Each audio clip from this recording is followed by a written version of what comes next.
gentlemen, boys and girls, children of all ages, welcome to the number one virtual fight capital in the world, the ESFL.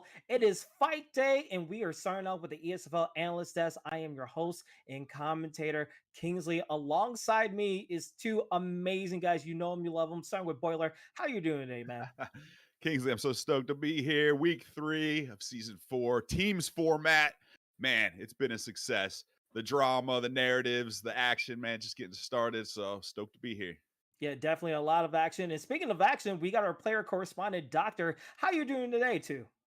I'm doing. It's always nice to be back on this analyst desk and see what the previous PlayStation roster was up to last week, as well as the upcoming Xbox roster. Absolutely. It's my debut today, but we had our debut of the PlayStation side in the regular season, starting with the Showtime Killers going against No Mercy. We saw No Mercy taking the victory against the Showtime Killers. Spoiler, talk about that matchup right there. Yeah, man, it was a good matchup and really a tough situation, which I'll get to. But first off, starting off with Harry taking the win over Storm. But Mezzarine and Genius, that was a tough situation where they, guess what, didn't follow the rules. More than 3 rounds, so we had to go back and make the victor MMA Genius. So it did come down to that third fight. Smudger with the win. No Mercy, who took the wrong end of the stick on that executive decision that we had to make. So NM did win. No Mercy. 1-0. Yeah, it was a bit chaotic, you would say, Boiler. But going to the chaos, we went to Dark versus Killers in action. And Doc, I know you saw a little bit of this matchup. How impressive was Dark going against Killers in action?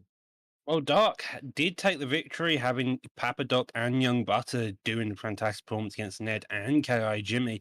But Notorious in the very first match put Dark on notice, getting a win over Dino here. Yeah, and then getting on notice, I mean, we had the Battle of the Kings in the next matchup on the PlayStation side. The Kings versus the Elite Kings. Doc, I know you saw this, but were you surprised about the outcome of the Kings going against the Elite Kings? Well, you've got to imagine if a camp is named Elite Kings, maybe they would have taken the victory. However, though, TK getting that victory, Gavin and Ungodly winning their matches to make it 2-1. And just like Bay said in that last matchup with Ungodly and Azura's Flame, you gotta love a full mount armbar. It's just the best move in the game. But going to the last and final one on the PlayStation side, B3 going against the Toon Squad. I love that name. But Boiler, talk about that matchup with that whole situation. Well, Pry kind of summed it up. B3 on top. They came out, swept 2-0. You know, we saw Leon Stoltz, Host Ninja get their wins. But hey, Toon Squad didn't go out without at least getting an individual victory, which counts for tie breaking and for a little momentum, right? At least he didn't get swept 3-0. So Aussie Kid came out huge in that final fight of the night. Got a big win. So, but what can you say? Bang Bang Bowlies. They got guys on Xbox. They got guys on PlayStation. PlayStation 1-0. Yeah, and speaking of just putting everything on notice and having such an amazing sequences of actions, this whole regular season schedule, I thought we would see like a clean 3-0 somewhere, but given the first week of Xbox and PlayStations, every contest has been very close, very much a lot of 2-1s. Boiler, starting with you, how's your first impressions of week 1 so far, or maybe overreactions possibly? Oh, man, just like the NFL, right? We're entering week 2 of the NFL right now, and we're entering really week 2 of at least the Xbox side of ESFL. So the overreactions are huge. The underreactions or the dark horses still to be found potentially. I just love how we're going to see not only different matchups every week of the teams, but within the teams, the lineups that are presented and brought out are randomized, and they don't know who they're fighting until 2 hours before. So that's bringing up a whole new level to it. Yeah, absolutely. I'm very much digging the regular season and then the whole sequence of going against other teams and then going adaptive strategies against other teams while you're facing them again and again. But Doctor, going to you, you're in the thick of it. Does the thought of after the first week, do you start thinking of playoffs? I know it's a crazy thing to do, but I like the NFL playoffs. Do you get that kind of like sense of like, okay, we had our first week. This is what we got to do to make it into the playoffs after this regular season? The way I've always seen it, at least, as you take it week by week. You see what the matchups are, who's in another camp. Because if you're fighting, for example, on Xbox, Bfap 1 week, but then you're fighting LW the next week. One camp's predominantly strikers, one camp's predominantly grapplers who are going to be happy to take you down and lay and that ground and pound on the mat. And so you're going to be looking at different ways to combat this and what you want to work on leading up to that week. And then you have those 2 hours of knowing those matchups, and that's where you really want to make sure you get your game plans in solid. And that's probably what's led to a lot of the camps having only 2-1 and not getting a clean sweep here. Yeah, and it seems like we've been getting a lot of contested matchups between all of the teams, very much an even balance. And I'll go to both of you guys. We had our qualified teams had their first taste of the regular season along with our other teams, but so far, no luck going into the first week. Do you see anything changing for Vex or the Showtime Killers going to this next couple of matches in these weeks here, Boiler? Well, I see Vex, who they're facing today. That's one of the toughest squads. They're going up against Flow State Dons. Hey, man, no one said it was going to be easy. Good luck. Yeah, and then Doctor, going to you, Showtime Killers on the PlayStation side. We saw them; they had a 2-1. Could you possibly see them getting a win anytime soon, or do you think it needs to be the right matchup or anything to get the ball rolling for them? The UFC game as a whole is about adjustments and doing it. And if SSK makes the right adjustments, which is entirely possible, they've got a fantastic roster on their team. I do think they can do it. But as you mentioned, it's about matchups, and you're going to be fighting all the teams. So even if you lose the first couple, if you know you're going to have better matchups later down the line, you're still in for a chance in the end goal of getting into those playoffs here. Absolutely. And what Boiler was saying, we're going to be seeing Vegas going against Flow State Dons. But let's take a look at our week today as we have the Xbox side. We're going to see a lot of great matchups. Lethal Weapon versus KM. Talk about that, Boiler. I mean, that has to be a Yeah. nice start off to the card. Yeah, I was talking a little bit with Webcam, of course, Lethal Weapons main man. And they don't like starting off 0-1. No one wants to start off 0-1. Whereas KM, man, their roster is freaking stacked. So without giving away any inside info, I know a couple of the lineups coming through. Let me just tell you, LW, KM, that could easily be a main slot, but it's starting off the card. So I don't know who to pick, though. I'm not going to pick one on that. That's like a toss-up, I Oh, think. come on. We're going to be doing a little bit of predictions. I got some picks on some other ones, but that one, all right, I'll toss it. I'll say LW. Okay. At least we got one from you. But Doctor, going to the next matchup, we had like another 0-1 versus 1-0 and Vex versus Flow State Sounds, what Boiler was talking about. How do you see this matchup coming around? Do you see maybe a 1-1 for both these teams, or do you see more of a consistent trend with this next matchup with Vex and Flow State? This probably ends up as a 2-1, same way as I see probably most of them just securing the victory, probably most likely FSD. Very similar camps in a lot of cases, but I feel like the FSD roster slightly leans into the favor of getting a win here tonight. Okay, awesome. Now, I was gonna go to you, Doctor, about this next matchup, but I think I'm not gonna keep your mouth shut and not get you any hot water. But Boiler, talk about this second to last matchup with Diddy Boxer going against Bfap. Both teams are looking for their first victory in this regular season. How do you see this playing out? Yeah, built for ankle picks. We obviously got Dirty Dave for BFAB, but we got some others out there that are just great fighters. I'm going to have to pick BFAP, I think. I really hate to do so because Doctor's a good guy. I know that your squad's going to bring everything they can, but BFAP is probably my second favorite team on the entire Xbox roster. Do you think they could possibly make playoffs? Playoffs, for sure. Playoffs! Making the playoffs. But hey, they're 0-1. So I thought that was an upset of the Xbox card, right? A couple weeks ago. So BFAP's 0-1, DB's 0-1. Hey man, I know Diddy Boxing ain't playing around, and they got the hammer now, not eligible this week. For sure. There, right. So DB's not to be underestimated, but if I you make me pick, I got to pick BFAP. Yeah, now we're gonna get Doctor out of the corner, out of timeout. Now we can talk about the main event. The main event, two teams who are undefeated going to the second week for the Xbox side. EK versus B3. Doctor, I want you to start this off. How do you see this match going out? Do you see someone taking advantage? Do we see our first 3-0 right here? I mean, I've seen the B3 roster.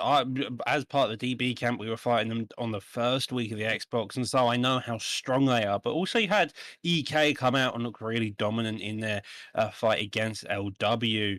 So I'm going to lean towards more B3 just because of overall ability, the roster itself. However, I could definitely see EK making a very close contention battle and even winning it, for example. Okay. And Boiler, going to you. How do you feel about this matchup?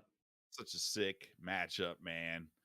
I hate making picks because they're so good on both sides. Now we got to have it on record, Boiler. You know this. I'm sticking with EK though, man. The Elite Kings is just so stacked top to bottom. So sticking with EK, getting over the Hammer drama, cleaning house a little, and see what they could do. So, Doctor, you choose B3, Boiler choose EK. I guess I'm the tiebreaker in this situation. Oh boy. So. Go for it. Now you're on pressure. Oh God. Is this how you feel all the time, Boiler? Yes. Going from the performance, I think I'm gonna have to go with B3. I really like what they did. I think it was very close, but EK from what they did against the Kings, I think I have to go with B3. I think they get to 2-0. So we'll just have to see along with you guys coming up next. But before we get out of here, Boiler, where can they find you on the socials? Straight away, Boiler569, Twitch and Twitter, Boiler569, and on Discord, of course, too. All right, and Doctor, how about you, especially on this card right here? You can find me at my Twitter hashtag of @DoctorWho0098. I'm never particularly sure what it is. I don't use Twitter that much. Like that. Fair enough.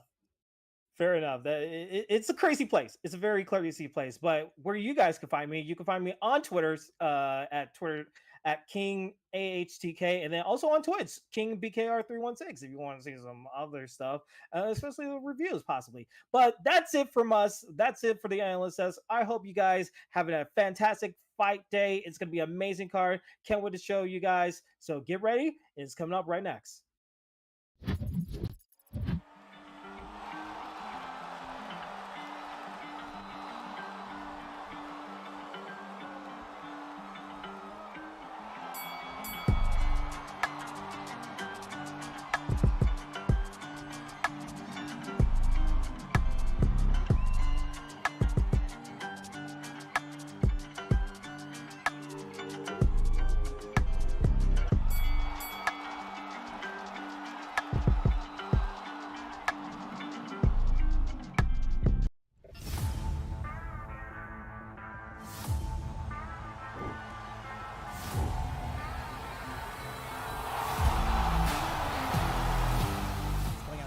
Fast, already try. Oh, beautiful counter to the takedown. Thank you for joining us tonight. The disadvantage was Zayef, but then he. A little too much on Trixie. Nice shooting, good turning.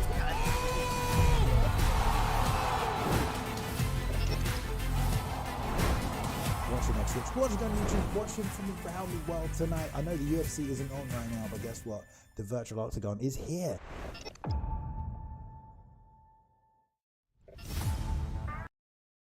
Ladies and gentlemen, welcome back to the ESFL Gaming Network Season 4 progresses ahead with Week 3. We've got a ton of fantastic matchups for you. Ben the Bane Davis here alongside one of the best in the business, Bruce Lee. Rob, how are we doing today?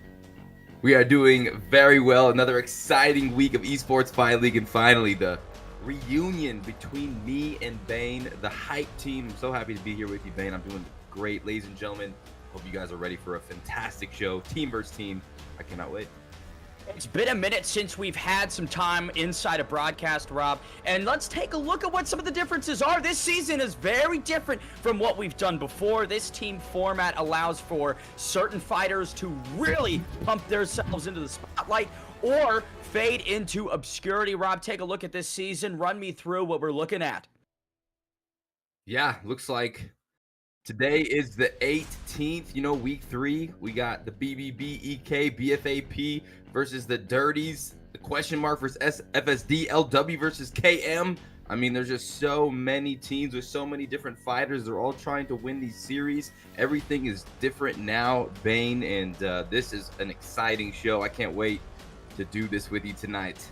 It absolutely is. Without further ado, let's get this underway. Starting off with the first matchup, we've got the Kingsman versus the Lethal Weapons, plural, as they've told us, not one but many. And kicking it off at 125 pounds, KM Basic, a veteran of not just the ESFL, but the EA UFC gaming scene in general, takes on a newcomer in Oni J.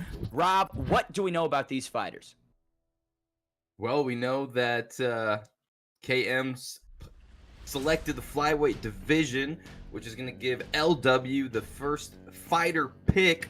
And we know that Oni J's from the USA. He's got some unreal adaptability. He's bringing in some elite footwork. He's got the genius fight IQ, but this man, KM Basic, you find him on YouTube. He's a high-level distance management machine. He's got good counters and good kicks. So both of these guys are bringing in good footwork to the table. Let's see who they are deciding to.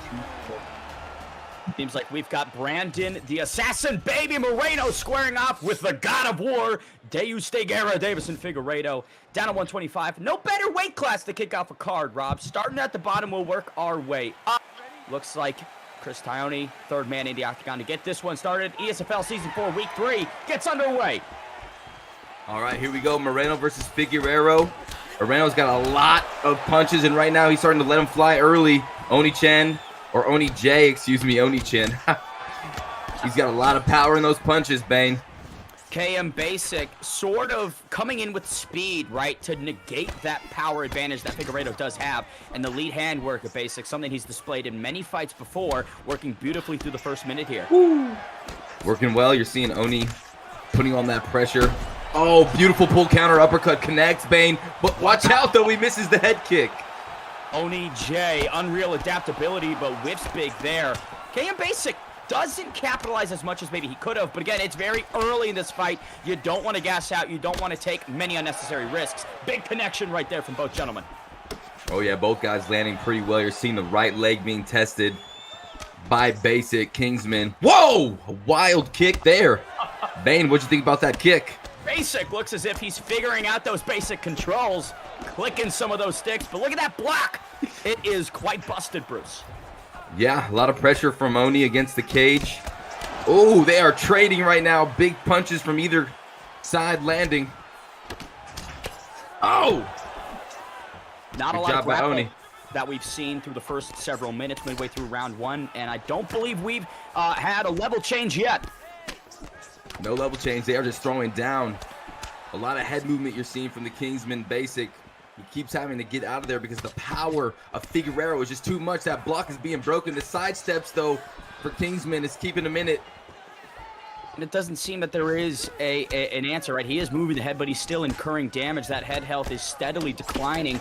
Oni J has a significant advantage. KM Basic goes for the leg kick. I think that that's a wise strategy, Rob. Yeah, mix it up. There's a couple good shots right to the body as well. Kingsman having some success, but still the pressure. He's being hunted by Oni J right now. Big punches, though. KM Basic. Oh, but he gets tagged. Big shot right there. Basic covering up against the cage. Now circles out. Just over a minute remains in this first round, and it seems that the newcomer from the United States of America, Oni J, is announcing his presence in a big way. Yes, he's like, here I am, Esports Fight League, represent for my team. He's landing some good shots, but you're seeing the leg kick landing again and again for Basic. Basic also showing some really good head movement when he is hurt. That 1-2 from Oni J lands flush. The head movement of Moreno needs to see some adaptations. Once again, KM Basic is a good counter striker, but he's just getting beat to the punch a little bit through this first round.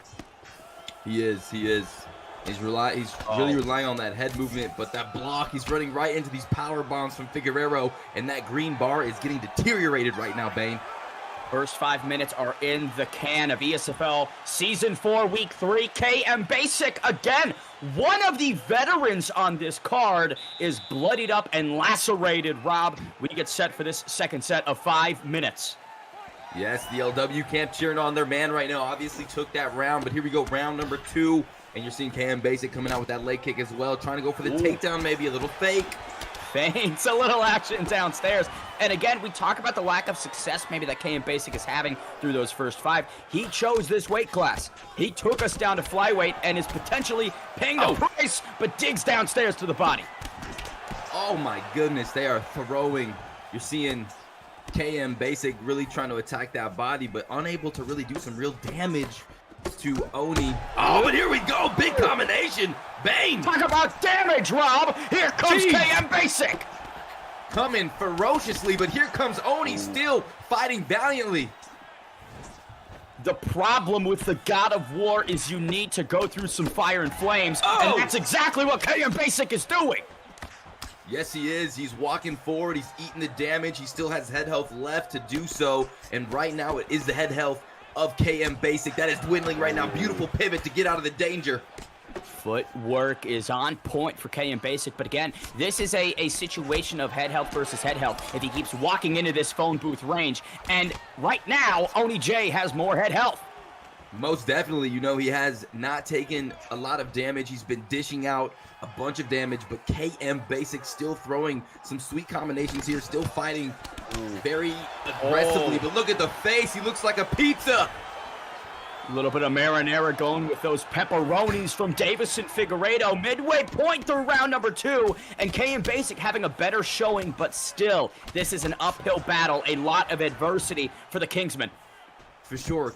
Basic's doing some good work right now, landing, doing damage this round, but oh my goodness, whenever he's in the pocket, he's eating. Even though his block is up, Bane, he is still feeling the pain and the punishment. The gravity of the head health of KM Basic cannot be understated. He is in dire position right here. Davison Figueiredo advancing! Basic down! He stung him. He's trying to finish him on top. Oni. That's it! That is it! The TKO, 1 minute 27 seconds left in round 2. Figueiredo does not need them. Oni J advances to 1-0. The American takes out the veteran KM Basic. A huge win for LW there. Beautiful inside combinations with Figueiredo. You see it here. Throws the jab, throws that beautiful straight punch right down the pipe, stings him, snipes him. Just an unbelievable performance. And you saw there, Bane, Basic was trying to get back into that fight in that second round. He was just a little bit too damaged from the first round, and Oni J was able to just land the vicious combinations from the USA. It looks like we're going to have to look at those lineups coming up next year, Bane. Let us take a look at them in quick fashion. I believe we've got some words from the truck here. Lethal Weapon and Kingsman. Obviously continuing KM Caliber and LW Hybris. Up next, following that will be KM Noetta and LW Yellow Flash. Once again, Rob, like we've talked about, these are some newer names coming from that Lethal Weapons camp. Obviously, they've got a lot of faith in their young guns, and it's working out. Already an existing win over the veteran in KM Basic. And it is interesting, right, that Basic took us down to 125, paid the price dearly. Now tables are turned. LW Hybris selects 170 pounds. Will history repeat itself from that first fight of the evening? I'm not sure. What can he tell us about these two competitors, Rob? Yeah, you know, you got LW Hybris. He's tasted victory. He won his ESFL debut in week 1. He impressed a lot of people out there with his performance. He's well-rounded, great combinations, master of distance management, fighting out of Italy. But he's going against a veteran in KM Caliber.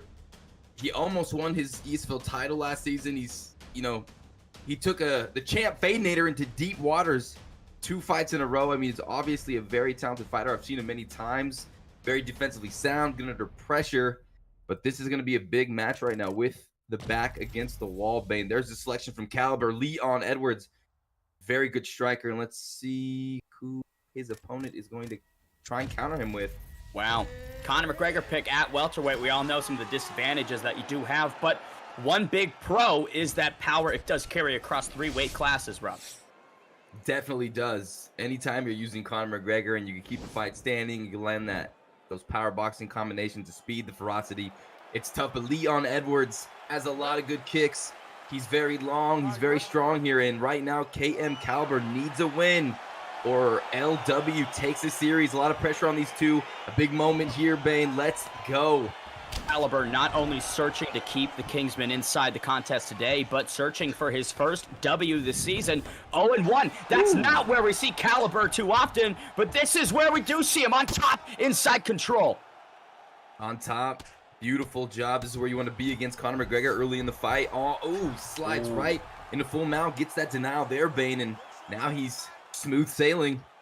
Slicing through the Italian like a thin crust pizza. Now peppering with some strikes. Misses that last one, but again, doing some good work to disintegrate the block of LW Hybris. Oh, yeah. Putting a little spices on top, you know, seasoning his meat. Caliber doing well right now. He cannot get him off right now. He's having trouble. He's getting pounded here. This is bad. Oh, big shots. Really not where he wants to be, but I can see why he made that decision. Early in the fight, he can take some of that damage and wait it out. Doesn't want to risk any large movements and be compromised further. Now he does regain half guard into full guard. Let's see what he can do with it. Not much. There goes Caliber, slicing through once again. And right back into side saddle. Caliber in full control, complete domination from start to finish of this first half of this round. Bane, it's not looking good here for Hybris. No, and a beautiful game plan by Caliber. This is what we call setup and execution. Hybris is a guy, like you said, who has a great understanding of distance management, very fantastic combinations, and is well-rounded. Guess how you can neutralize all of that? Hold him onto the mat. Yeah, most definitely. And you're seeing side saddle, another dominant position. Big elbows landing, slicing the face of Hybris. Hybris needs to stay calm here and try to find a way to get out of this position, but just unable to shake Caliber off. He's so heavy on top. It's suffocating. It is an awful feeling being trapped under a master of grappling like KM Caliber is. There you can see Hybris does get full guard, but for how long is the question. Beautiful diversification of ground and pound from Rocky Edwards. Yeah, we'll see what Hybris decides to do. You're seeing some fakes from Caliber on top, keeping that grapple advantage bar high, and he's able to just pass right back into half guard, and right now he's just in control, full control to be exact, and again, the full mount with the denial, Bane. Look at this. This is looking beautiful. 10-8 rounds don't come much clearer than this. I have a hard time seeing Hybris do much in this last 60 seconds. If I were him, I would say hold on, try to nullify the damage that Caliber can get off and wait till round 2 starts.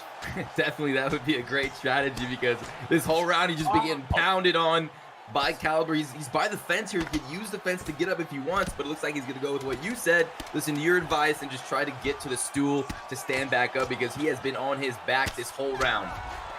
While that first fight, KM Basic and Oni J did not go to the Kingsman, this is a massive first round. You can see Hybris did not land any strikes. Caliber landed 23 on top of almost 5 minutes of control time. If I'm Caliber, it's rinse and repeat, Rob. Definitely find that takedown, use the clinch any way you get this fight to the ground. Obviously, you have a huge advantage once you get that top position. And, Caliber coming forward, using that lead hand and just tagging Hybris right here. He's struggling big time. Big cross lands for Edwards. A lot of confidence on the feet for Caliber. But again, McGregor carries that power through any round. For sure. He's got some firecrackers in his arms, double barrel shotguns in his paws. I mean, but right now, look at this, Bane. He's just getting beat. He can't land any shots. He's just kind of throwing. And now the clinch, right back down, but good takedown defense. Good defense. But again, I feel Hybris' offense is great. Oh! Edwards pushing forward now. Oh, my goodness. Caliber is putting it on him right now. Hybris in big trouble. He's got to find some respect. He really hasn't done any damage to Caliber. This is going to be a flawless victory. There's no confidence. There is no confidence in LW Hybris because he's concerned about it going back to the mat, and therefore his striking arsenal is quite limited and compromised. Caliber. Oh, beautiful question mark kick. Very good point, Bane. You know, that first round definitely played into the mental game. Now he's worried about the takedown, opening up the striking from Caliber. And Caliber connects with the right hand, digging to the body. Disgusting. Absolutely lethal work to the body from KM Caliber. Now he gets back downstairs. Oh, he is beating the bricks off of Hybris right now. Hybris just in full survival mode, just getting teed off on like Tiger Woods on a golf course. KM Caliber searching for that hole and one midway through round number 2. He might find it with this combination. He's trying to elbow. Wow. He's just trying to stay up right now, babe, but he can't. Big left hand connects. This might be it. It's a Pulls him massacre. down. Wow. KM Caliber finds his first win of the season and keeps the Kingsman alive in what, as you said, Rob, was a flawless victory. That was one of the nastiest beatdowns I've seen in a long time in the Esports Fight League. What a performance by the Kingsman. Caliber just completely dismantling hybris. That was impressive. My goodness, what a fight. And it really does dig into the hype of hybris, not to take too much away from him, but he did impress many people following his debut victory. This was a dismantling. And again, that first round plays into the psyche greatly. If you're concerned about that takedown threat, you don't want to open up with the hands. You don't want to get too creative. And he just couldn't find answers. What a textbook performance by KM Caliber. If I was the Kingsman and I was in a life or death situation and I needed somebody to get a win, it would be KM Caliber. Most definitely. Couldn't agree more. I mean, he just put on a flawless victory. His team really needed that win. He was able to come through, and make sure you guys check out KM Caliber on Twitch if you want to go watch him train, fight, create some content. The dude is obviously a killer. And now, Bane, we are in a situation where we are 1-1. So that means this third fight has a lot of implications. It's very important. KM Noetta versus LW Yellow Flash. Are you ready, my friend? Oh, I am absolutely excited. We're taking this one to 145 pounds. You can see Noetta hovering over the blessed Max Holloway, and Yellow Flash coming back with the champion, Alexander the Great Volkanovski. I would say stylistically, Holloway's got so many different pros and advantages here. The durability, he's got a diversified striking arsenal, and he's got the length, but we've seen on now 3 separate occasions that Volkanovski in the real world gets it done. We'll see virtually if he can do it, Rob. Yeah, we'll see. That Volkanovski pick, he's 2 5-stars going at it. This is going to be a treat. Both guys have a lot of volume, a lot of durability. They're both going to be trying to kick each other in the calf and really mix up their combinations. This is going to be a big one here. This is the decider. Here we go. And a quiet one. Let's go, Bane. It's going to be an intimate experience to close out the Kingsman and the lethal weapons. Once again, KM Noetta, wild toolbox. This guy's unorthodox. He's creative. He's going to throw the kitchen sink at LW Yellow Flash to secure the victory for the Kingsman today. Definitely. There's that leg kick from Yellow Flash. They're colliding in the center of the octagon. Ooh, the return leg kick from Noetta. Oh, they're just kicking the crap out of each other's legs early. Back and forth downstairs. Big entry right there with that front kick to the face, partially blocked by Noetta. I love how he's starting these combinations with that cross. It's such a disruptive strike and a lot of power, but it does open you up, and you take a lot of risk in getting countered with it. Beautiful body kick. Oh! Wow! Early knockdown for Noetta. Noetta clips Yellow Flash with that beautiful uppercut. Now just keeping him at range, and Yellow Flash trying to come in with that double jab to break up the monotony. But my goodness, so far so good from Mr. Max Holloway, played by Noetta. While Flash is fast, the furious comeback does come from KM Noetta. Beautiful touch right there. Not dedicating too much to these strikes, but anything that Flash lands, you can tell he's got power in those paws. Very true. There's a good punch as well. Yellow Flash needs to be careful, though. He's getting caught throwing kicks a little bit close. Noetta sniping with that straight punch from Max Holloway. Doing very well. Oh! Ooh, beautiful spinning back kick to the body, lands flush. We've mentioned that creativity through 2 minutes. It is pronouncing itself midway into round number 1, Rob, and it feels like Yellow Flash might just be a step behind. Yes, I would agree. And his legs are getting chopped up right here. Ooh. Damage being dished. And there's the clinch right to the cage and some good punches for good measure as well. The pressure coming alive from Noetta. KM Noetta representing Sweden today. LW Yellow Flash comes back as an American representing the United States. 2 minutes remain in this first round of 3 potentially. Noetta just getting the better of these exchanges time and time again. That right hand lands clean. And it seems like Yellow Flash is trying to find his comfortability in there, trying to find his rhythm. But these teams just keep interrupting him, keep pushing him back. And all he's been doing is damaging that left leg. Timing seems to be the key for KM Noetta, and he's just found it a bit quicker than Flash. And you know, it seems like Yellow Flash is sticking to a very basic, fundamental approach to the striking, you know, setting up and then kicking. And I think Noetta, as a veteran, as much as he is, can read that and defend it and counter it quite quickly. Yeah, couldn't agree more. Those body kicks from Yellow are pretty good. There's the catch.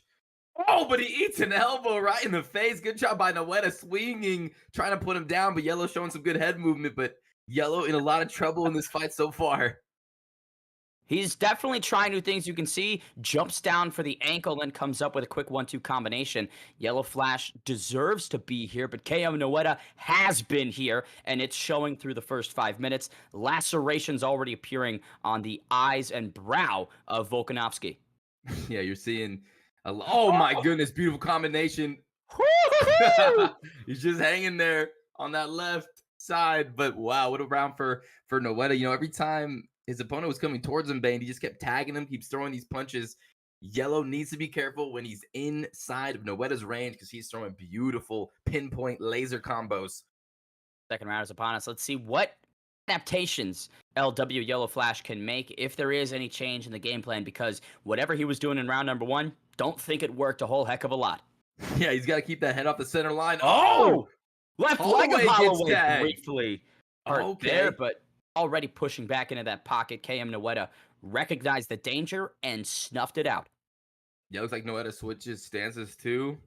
Going southpaw, left leg took a little bit of damage there. That is a focus you're seeing from Yellow. He's really trying to smash those legs with a leg kick, and Noetta just trying to box him up, which he's been doing a good job of so far. Yellowfish still putting on that pressure. There's the clinch and the throwdown.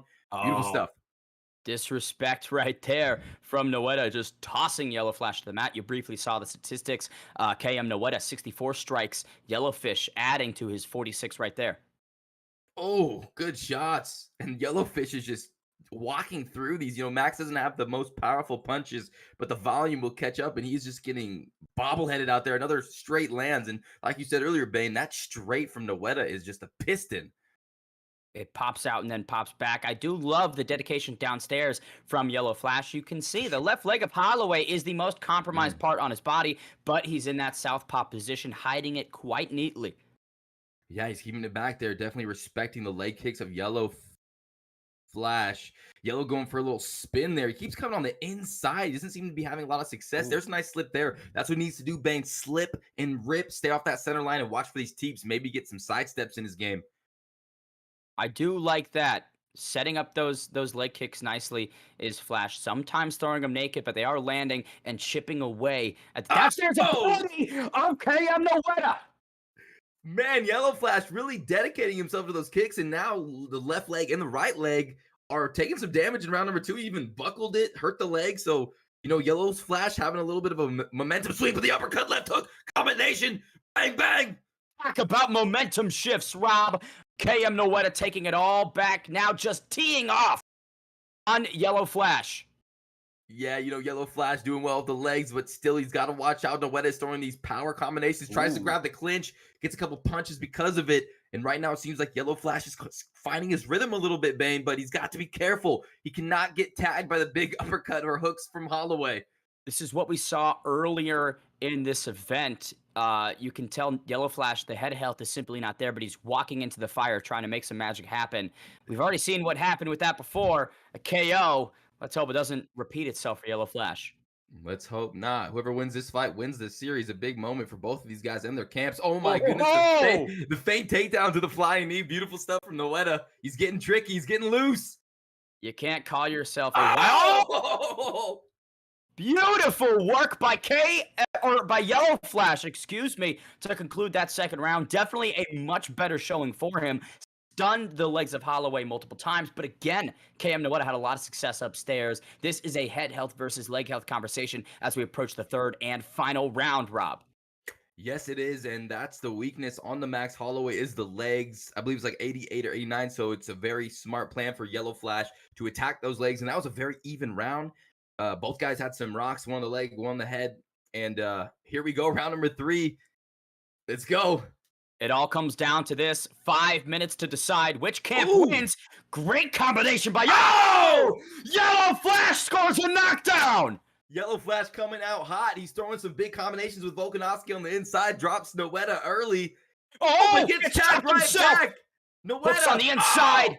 Vicious knee, Bane. He's going for the finish. Could be it. Yellow Flash in a desperation mode right here off his back. Yes, he's in survival mode. That head health is blinking. His head health is so very low. He's got to be so careful. He's got the glass jaw right now. He's got to find a way to get up. He's fainting, trying to get that grapple advantage up. Can he do it, Bane? No. I'm sure. But I will say that was a smart game plan by Yellow Flash to come out, guns blazing, stunned Noetta clearly, both in game and just from the player. I don't think he anticipated that aggression from Yellow Flash. I don't think so. But man, what a denying that right side now in full control. Noetta, though. Oh my goodness. He sneaks out, goes up. Yellow Flash gets a lucky break. Yellow Flash, though, has a lot of work. That get up was great, but this fight is still leaning against him. 3 minutes to go. Yellow Flash blinking like a Christmas tree. Yeah. Yes, sir. And inside one of those presents is a Max Holloway special 3-piece and a soda. Oh, beautiful. Maybe some poi. Oh my goodness. He's attacking that left leg, though. He is cracking that left leg, throwing combinations. Yellowfish wants this one. Coming alive with these combinations. This is a guy that gets more dangerous the more you hurt him. Now the left leg of Holloway's blinking. 2 minutes left, Rob. Oh, they're throwing bombs on each other. This time, Noetta connects with the left uppercut. Yellow Flash is flashing hard right here. It's not looking good. It could be the end. 2 minutes left, Bane. Here we go. The head is compromised for Yellow Flash. Every combination is pushing him backwards. You can see KM Noetta is deciding, do I just hop in there and unload, or do I go with a tactic approach? 90 seconds remain. Big head kick from Yellow Flash. Yellow Flash's stamina is deteriorating, but somehow he lands a left hand. Noetta's ducking, moving his head well, but Yellow Flash is throwing everything at him. He wants this win so bad. 1 minute left, Bane. Spinning heel kick. Oh my goodness, the slip. Wow. Yellow Flash. This is all about heart as we come to the final stretch of this featherweight performance. It's tied coming into this last minute. I'm not sure how we score this one. Feel like Noetta's gotten the better of the majority of this fight, but Yellow Flash has not gone away easy. Definitely not. He's making this a fight. He's making this a gritty war. But yeah, you know, the damage from Noetta obviously should get him the decision here as he's finishing this third round on top, throwing beautiful shots right down the pipe to get the finish. 2 seconds remain. KM Noetta from Sweden finds the finish. The ground and pound was there. Seemed like Yellow Flash maybe let the defenses down, figured he'd write it to the scorecards and see what happens. But KM Noetta takes advantage of those moments.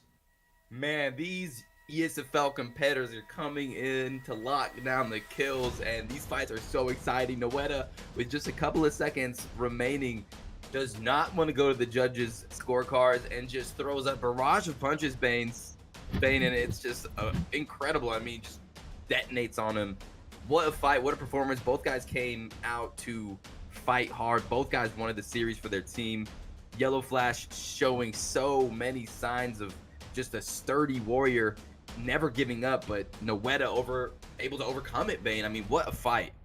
And what a series to kick off the third week of Season 4. Oni J wins that first matchup. KM Caliber comes back with a big win for the Kingsmen. All tied up. Came down to that last minute, in my opinion. Round 3 between Noetta and Yellow Flash was contested until that massive kick knockdown from Noetta, and then the ground and pound, of course, seals the deal. But a great showing from all competitors. I mean, this is why we have the ESFL right as the top of this competitive scene, because these are the best, and people like Yellow Flash always come with a fun fight, Rob. Oh yeah, and every time we come in here and we do these shows and the seasons are progressing at the end of the UFC 4 lifespan, these guys are just bringing it, and they're bringing the heat. Sometimes I feel like I need to maybe wear some sunscreen or not wear as many articles of clothing because it gets so hot during these Esports Fight League fights here. You know, it's insane. I'm getting tan just by proxy to the computer. Either way, moving on to the second match of ESFL Season 4, Week 3. We've got the Flow State Dons versus Vex, I believe. In my absence from the booth, the Flow State Kings and the Dons have combined forces, taking on Vex, more of a newer camp, I believe, into the scene. Rob, what do you know about these two communities, respectively? Well, I know that the FSD is the Flow State Kings and the Dons that have fused together and have created a super camp. And this lineup, Kezza, Holloway, a Bathing Ash, this is a very tough lineup. I really would say that they're the favored matchup here. But for Vex, they're bringing out Chris, Zane, and Bossman, some fighters that maybe some of you don't know about, some OG members, of course, but this is going to be a very interesting matchup between these two camps, and I can't wait to see it. We got our first matchup, though. Flow State Dons, Kezza, 0-1. A pressure machine, unmatched fight IQ, dominant grappler, top or bottom. Fighting out of England, Bane, against Vex, who did get to pick the division. Kezza will be picking the first fighter. Vex Chris, of course, from the UK. Effective combos. He likes to put a lot of pressure on his opponent, mixes up very well, but tonight is his debut. How will that affect his performance against a legend like Kezza? We're about to find out. Another note for Kezza, he is on that ESFL staff. He is a Swiss Army knife, as you would say, within this community and organization. He's shown consistent improvements all of the time. Chris, on the comeback, is primarily a PlayStation player. We'll see if that affects him. Down at 125 pounds, we've got TJ Dillashaw, I believe, for Kezza, and Brandon Moreno for Chris, if I'm not mistaken. Yes, and make sure if you guys are watching, if you come to the Twitch page, we are doing predictions with channel points at the very top. You could get in on the betting, and it's a lot of fun. But here we go. Round number 1, Kezza versus Chris Royals. I would say that Dillashaw obviously has that elite footwork. I believe it's up in the high 90s, so he can evade and enter the pocket at will. Moreno, I think, might have that slight power edge, Rob. Yeah, Moreno definitely has some power, a little bit of pop on his punches, a lot of speed, very durable, a lot of cardio. I think TJ might have a little bit more power. Don't know for sure. Kezza's doing a great job of going downstairs with that cross to the body early, mixing up the timing. There goes Chris with the comeback on him. Oh, and he's mixing up that calf kick pretty nicely. He's got to be careful. Got tagged by that straight punch. Those straight punches by Kezza are lighting up Chris. Oh! Front kick. Hello. Good morning. Not something you want to duck into if you want to get your hand raised. There goes Moreno with a combination, pushing Dillashaw back. Not where Kezza would want to be. I would think that he would probably want to be the aggressor here and maintain the center of that ring. Yeah, Kezza's starting to light him up a little bit here. You saw that beautiful little slip. A lot of pressure. There's the takedown. Oh. He doesn't like what's going on, and he completes it. Good job by Chris. Both gentlemen are pushed up against that cage. Kezza can utilize it to get back to the feet. Denial right there. Uh-oh. Uh-oh. Beautiful denial into the submission. He's got the stamina advantage right now. This could be it here. He's controlling the blue bar very nicely. He's being patient. Bane, this could be it. Chris is getting a little wily. Chris is losing it just a touch. Oh, he's on him right now. The pressure, he's squeezing that arm. He's controlling him. Oh, the panic setting in for Chris. The leg gone for Chris. That left arm is toast. Kezza walks away with the first round submission again. Dominant grappler from any position. That's what we knew from Kezza coming in. Chris falls to the grappling pedigree of TJ Dillashaw. Yeah, just a beautiful sequence right there. Kezza gets a clutch key denial from the bottom, uses that, also has a stamina advantage, locks in that Kimura, snaps the shoulder, and just breaks the arm. And just a beautiful, beautiful submission there by Kezza. Nice and clean. Bane gives his team that first point, a little bit of breathing room, and what a nice little victory there. A nice submission, our first one of the night.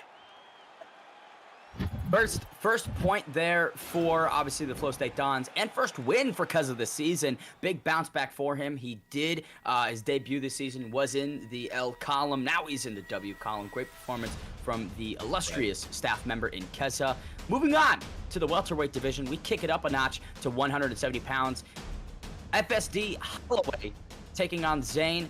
hearing that we've got a little bit of an issue with this fight, taking it to Bathing Ash and Bossman, I believe. Either way, both fights will come at you soon. Let's unpack that first round submission a bit more, Rob, before we breeze through it. Chris was the one who initiated that. He shot for the takedown. He was getting pressured against the fence. Traditionally, I would say that's what you'd want to do, is level change when you're feeling the pressure, but against a guy like Kezza, might be ill-advised.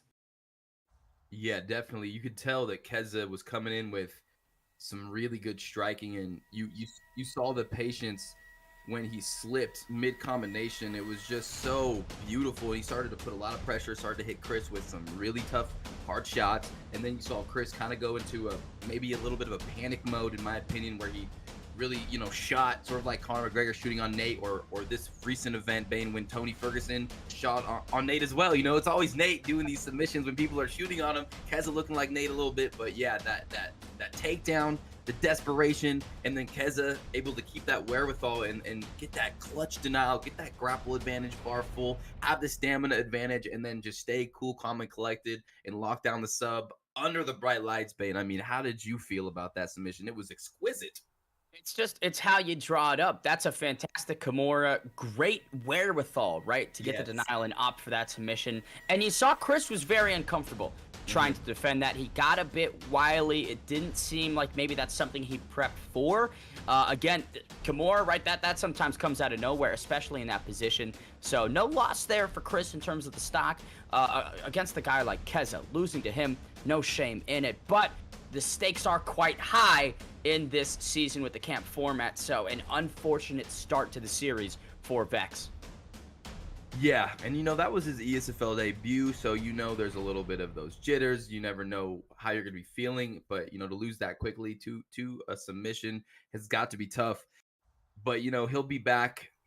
And now, though, Vex is in a position where they really need this next win, and Holloway, I mean, this guy is so dang good. Sometimes he hovers around the #1 spot on the Online World Champions, which is the ranked circuit on Xbox. He's got high-level grappling. He used to train with some killers on the ground. But, Zane is coming out here, and looks like the fight may be ready, Bane. Take us in, baby.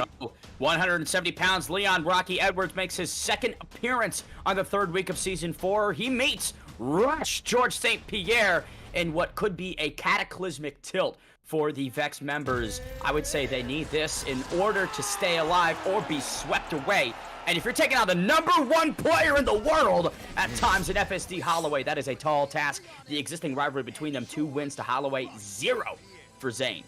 Yeah, Zane has self-proclaimed himself as a top 5 grappler in the game.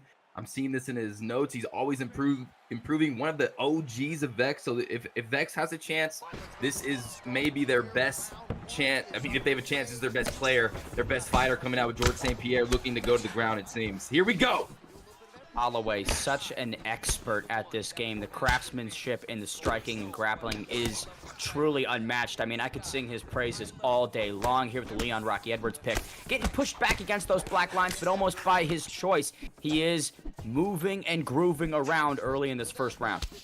Yeah, Holloway is such a good fighter. He's so damn crafty in there. His grappling, his striking. I mean, he's a full MMA mixed martial artist in the virtual octagon. He is very, very tough to take out. But this guy, Zane, he thinks he can do it if it goes to the ground. Let's see if he even attempts a takedown right now, because it looks like Holloway's getting loose here, Bane. Season debut for both guys. Big connection right there from Edwards.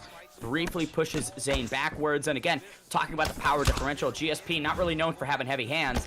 If they were to engage in a firefight, I would bet on the power of Rocky Edwards.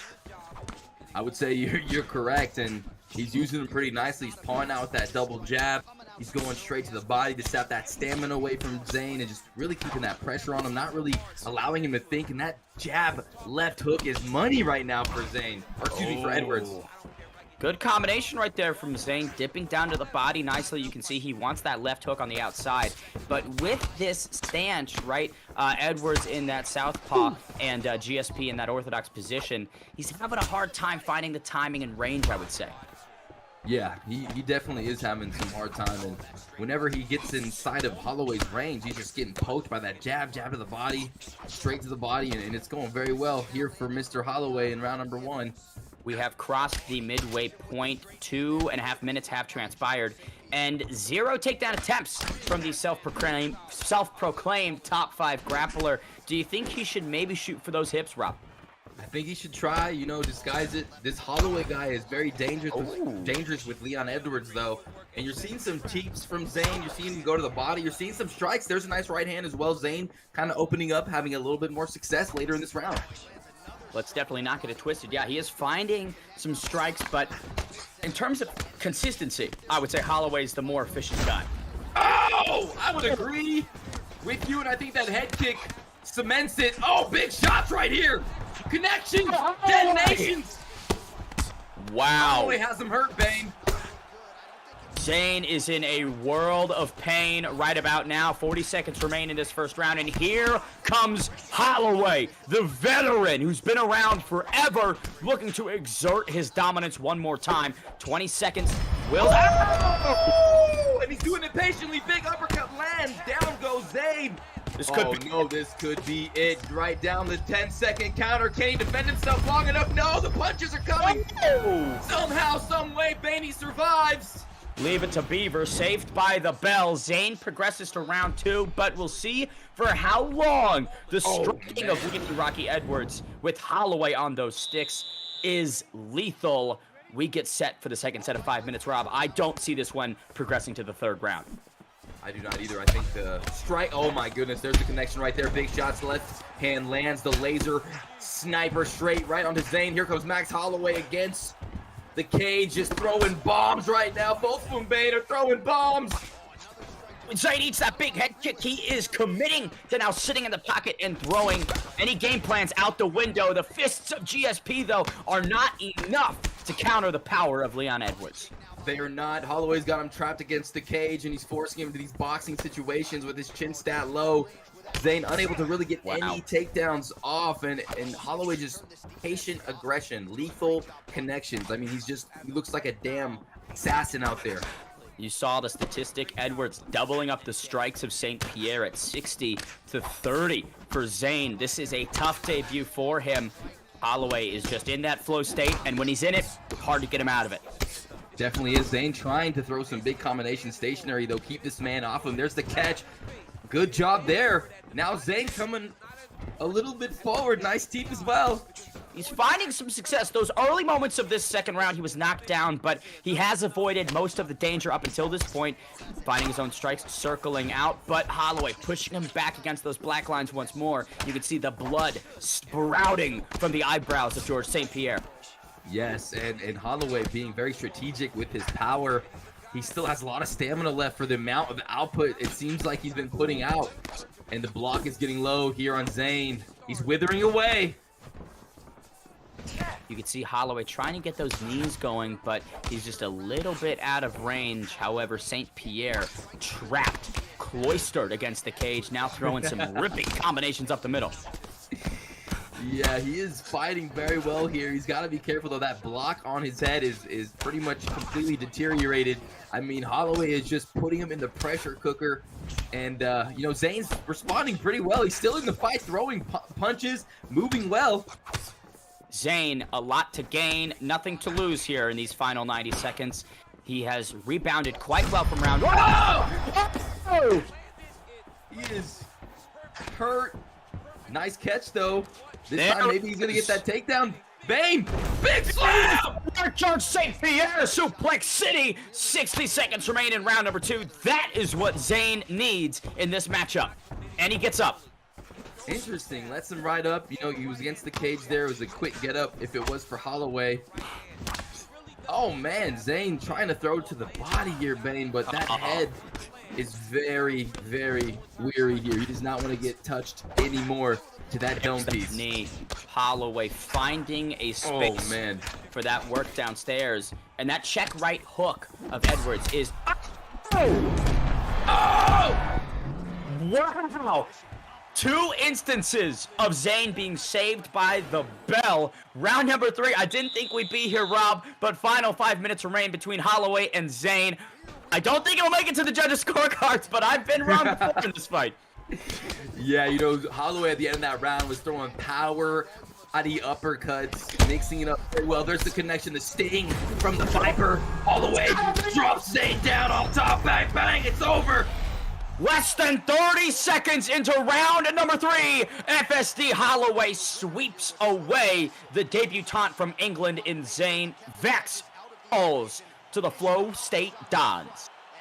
Yeah, that was a very, very impressive performance by Holloway. I mean, you could just see his patience, his accuracy. Everything he was throwing was for a reason. He was mixing it up with the jab, with the straight to the body, Bane. And Zayn, not to get confused with you, Bane, but Zayn, he fought really well. You know, he's fighting one of the best fighters, I believe, on this entire card, a very experienced player, and he got that big takedown. He had his moments. You know, he was fighting valiantly, moving his head well. The dude was well trained, and still Holloway able just to run through him.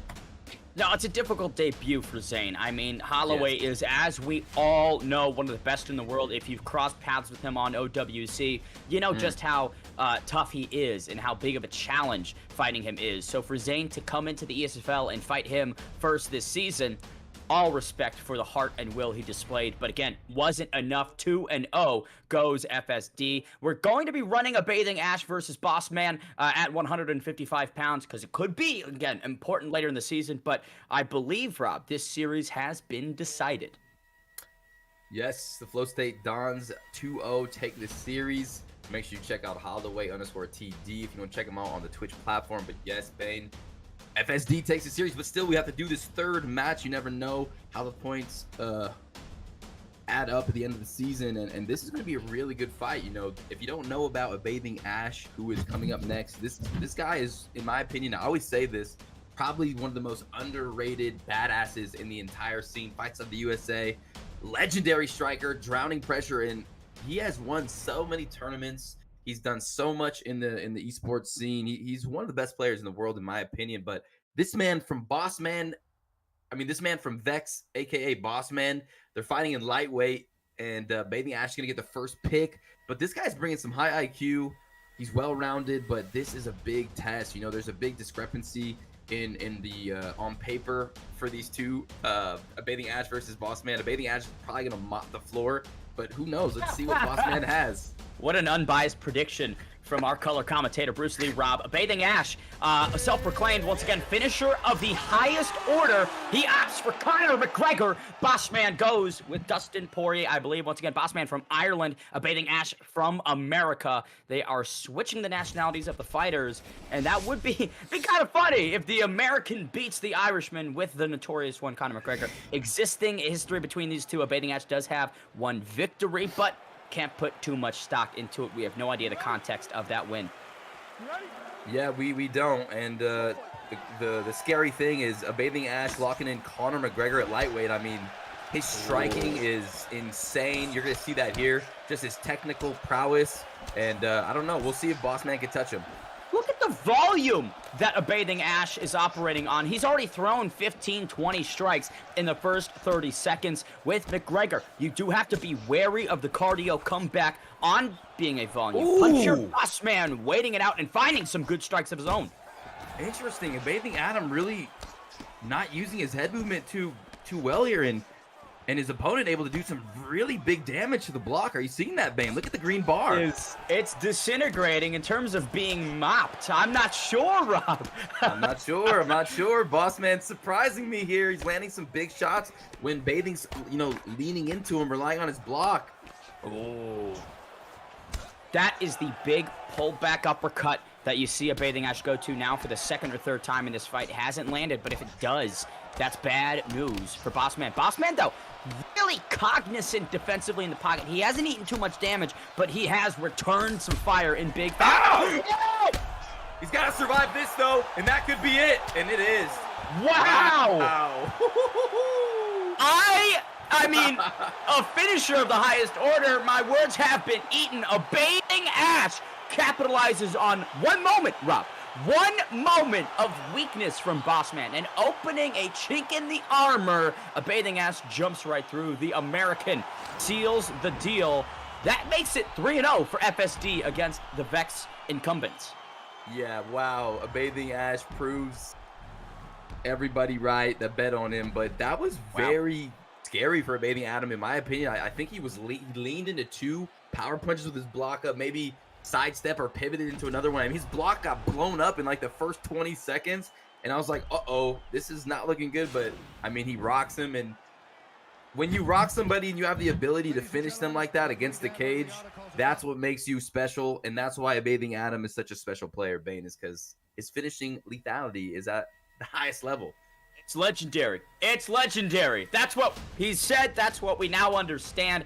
And again, if you are stunned and rocked, there is no worse person to have standing in front of you than Conor McGregor. He punches with the force of a meteor, and just gets lived up to tonight. The Irishman Bossman gets sent packing.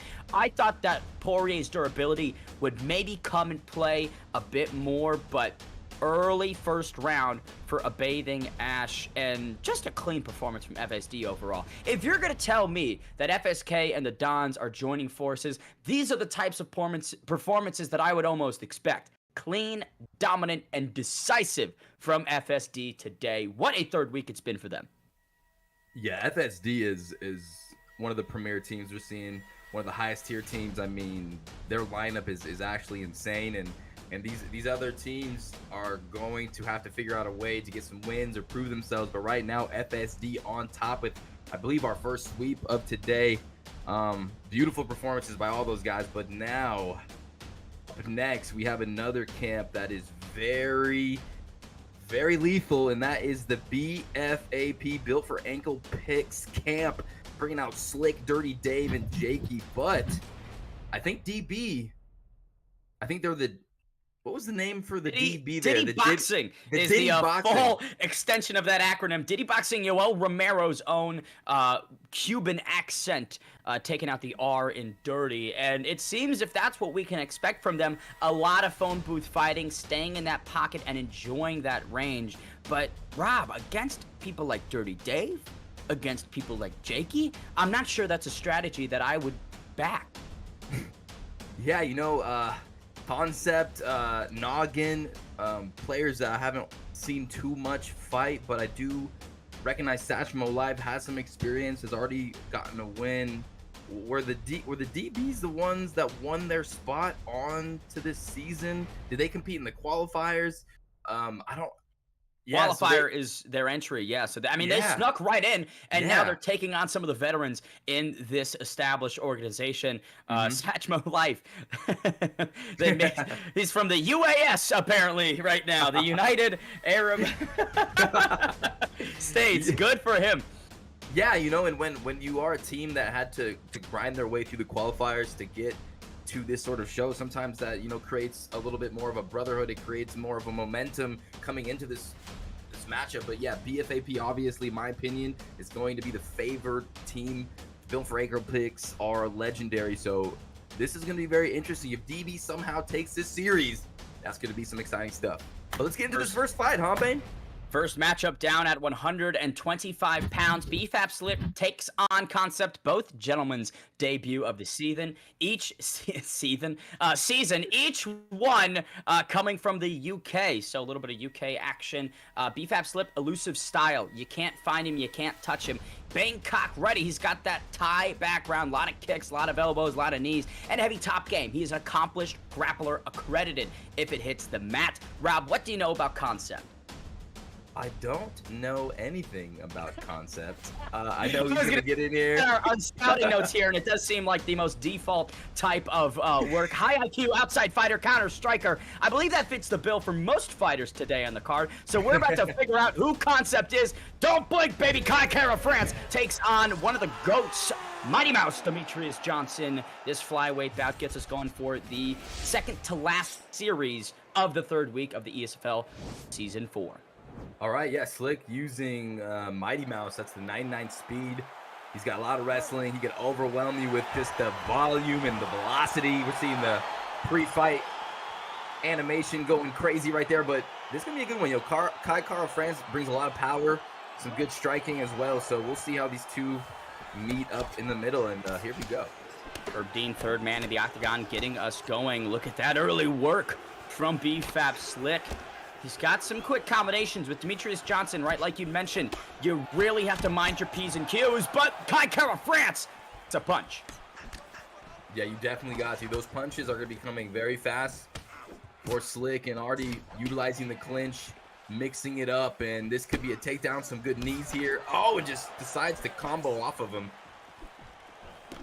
Concept testing the range, not necessarily finding it. Slick operating with that sharp jab, just keeping it in the face of Kai Kara-France. With that jab, one of the best ways to use it is as a peppering technique, just popping it out. But Kai Kara-France, oh, eats a big head kick there. Woo! Just out of range of that spinning back kick to the body. The pressure from the DB Concept. He's coming forward, trying to find his range. Nice little slip right there. Big shots by Look at that Concept. comeback from Concept. Announcing his offensive ability in great fashion. Cutting off the cage of Demetrius Johnson. Good denial there. Concept impressing greatly. Yeah, Concept showing some good combinations, throwing some good boxing, avoiding the teeps pretty well from Slick. Oh, and right now he's definitely winning the fight. Gets that denial as well. Good takedown defense for Concept. That is a feather in the cap of Concept to deny a takedown from Bfap Slick. Not something to be taken lightly. Definitely not. You know, Slick was not liking the striking. He wanted to, change levels, and Concept said, no, we're staying on the feet. You're staying in my house. And he's putting on a lot of pressure, and he's throwing some vicious strikes here. Oh, 1-2 connections. Slick's not looking so well right now, Bane. You can see Concept trying to exterminate the Mighty Mouse. 3 minutes have transpired, 2 left, and Slick pushing forward. This does seem...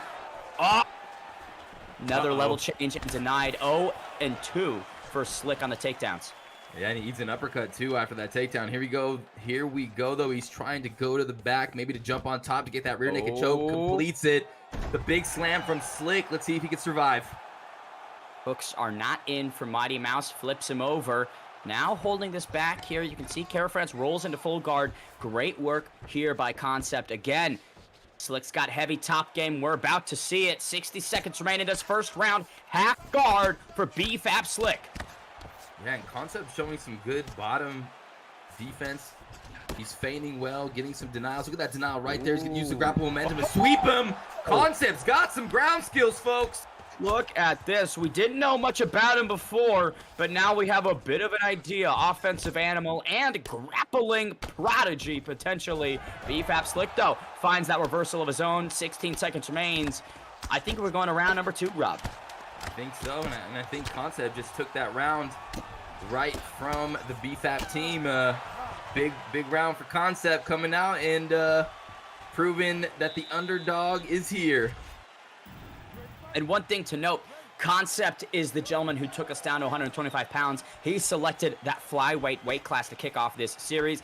Clearly, he feels comfortable.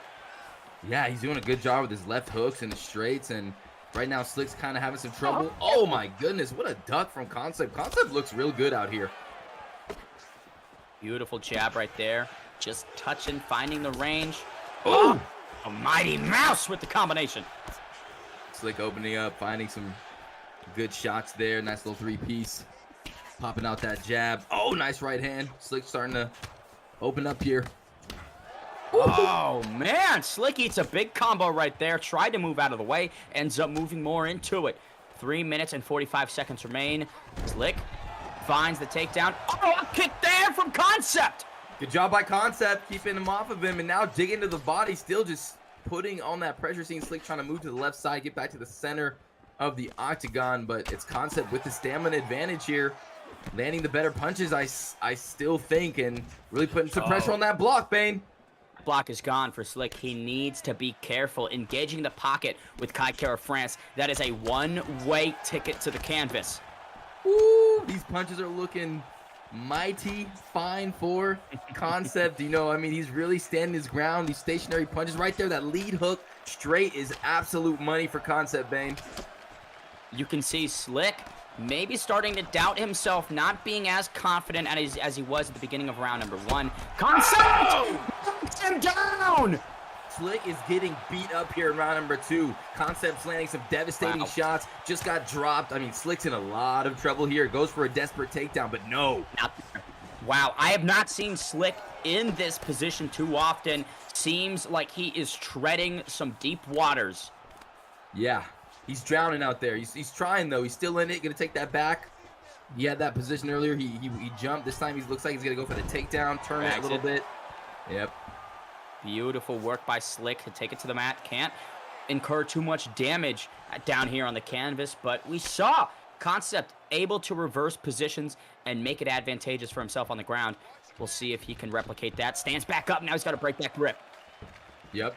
This time he mixes it, though. Slicks is mixing and matching against that cage. Sometimes it can be really hard to know what your opponent's going to throw at you. And here comes, man, Ooh. Concept's denials. His defense is so good, Bane. The flicks are quick for Concept. 40 seconds left in this second round. And I will say he's gotten the better of these exchanges. I would say 2 rounds to Concept. Ooh, here we go, though. Get big shots here. Slick getting a little bit of damage in that nice postured up position from the backside. Trying to do anything he can to get some damage off. And a good job from Slick here. Some more punches. That's a great way to end this round for Bfap Slick. On top, landing strikes. The statistics in round number 2 did go to Concept, I believe 37 strikes to 30, coming to this final set of 5 minutes. Still up in the air, but I would think that Concept is the fresher fighter. Yeah, he's got the full gas tank. He's got power in his hands, and now Slick's got to be very careful. Maybe get the fight to the ground or somehow, some way. That was a beautiful head kick right there. Oh! Vicious! Slick on top, Bane! A combination for Mighty Mouse. There goes Concept, though, reversing the position and taking the back. Absolutely beautiful. Slips the straight punch, finds his way on top. Concept's a MMA fighter, baby. This guy's got the full package. And talk about composure. Gets knocked down immediately in round number 3. Doesn't panic, doesn't sell out and get risky, but stays patient, stays composed. Now he's on his back. And you can see Bfap Slick wants to make the most of this position. Yes, back up top, and another flick from the bottom. Concept rolls him over. They're going back and forth here in the grappling realm, and man, earlier you saw it, Bane. Slick was throwing some nasty heat. The straight lead overhand was beautiful. I hope we can see the fight stood back up here shortly. Here comes Concept with some ground and pound. Does stand up. Mighty Mouse back to his feet. 3 minutes remain. Great opening for Slick, but he's got to maintain the consistency against Don't Blink.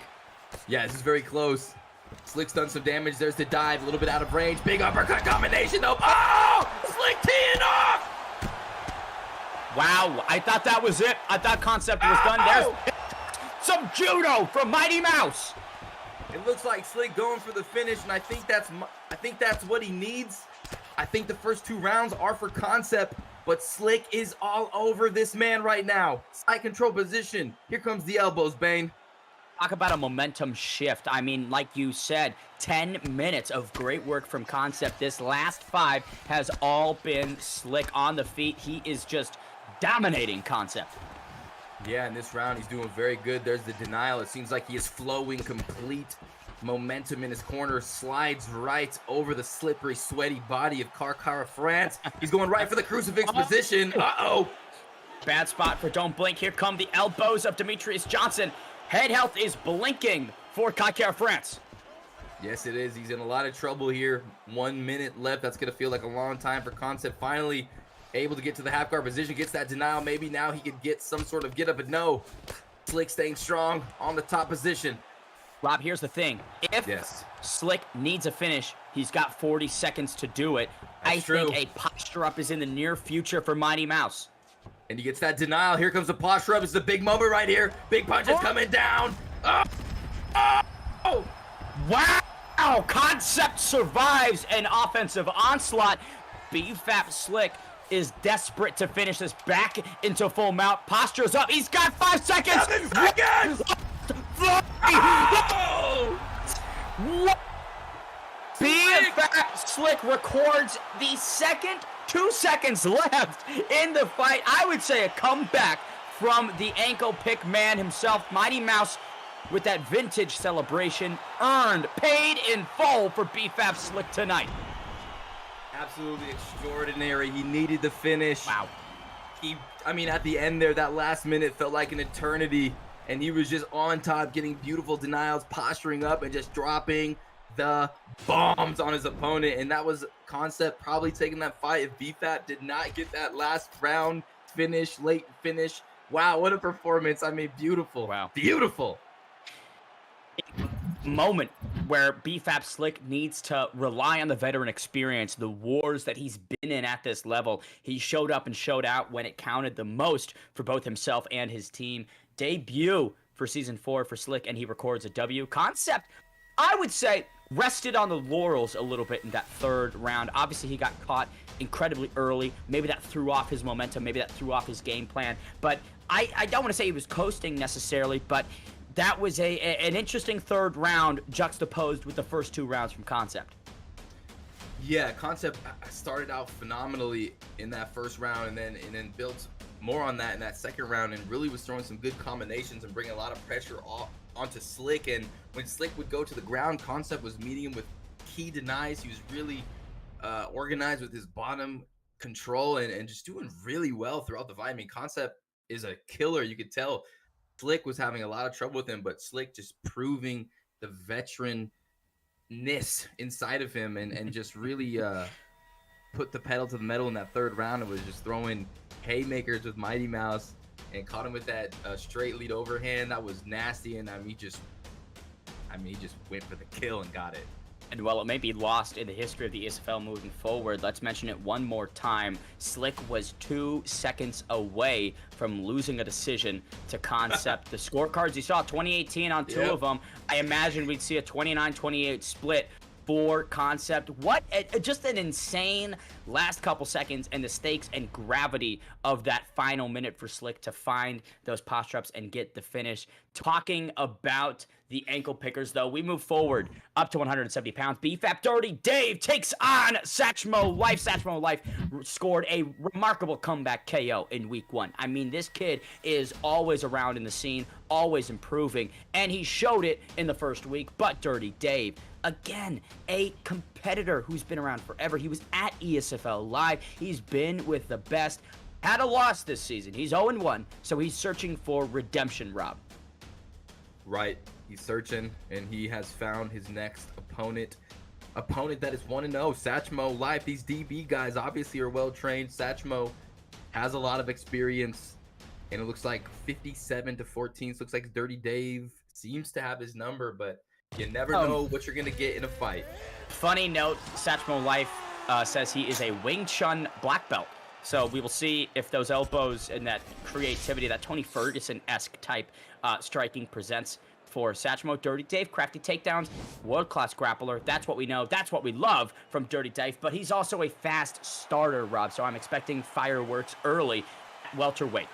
Yeah, Dirty Dave is a world-class grappler. He is absolutely disgusting at this game, and this is a big moment for Satchmo. He needs to get this win to keep his team alive here and get some points.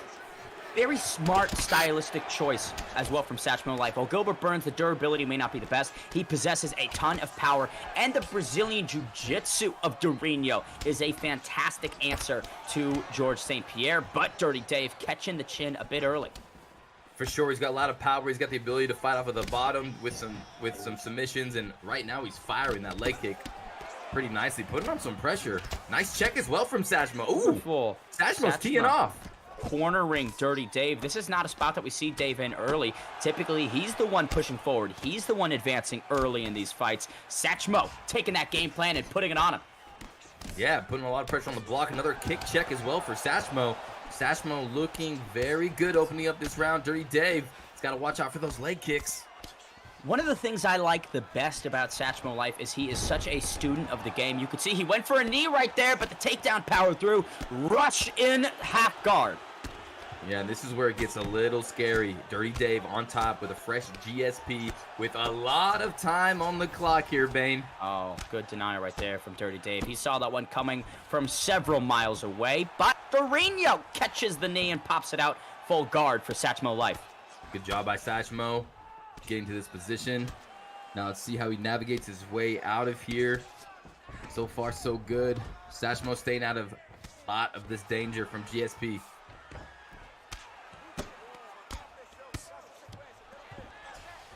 Ooh, the advance, the flick.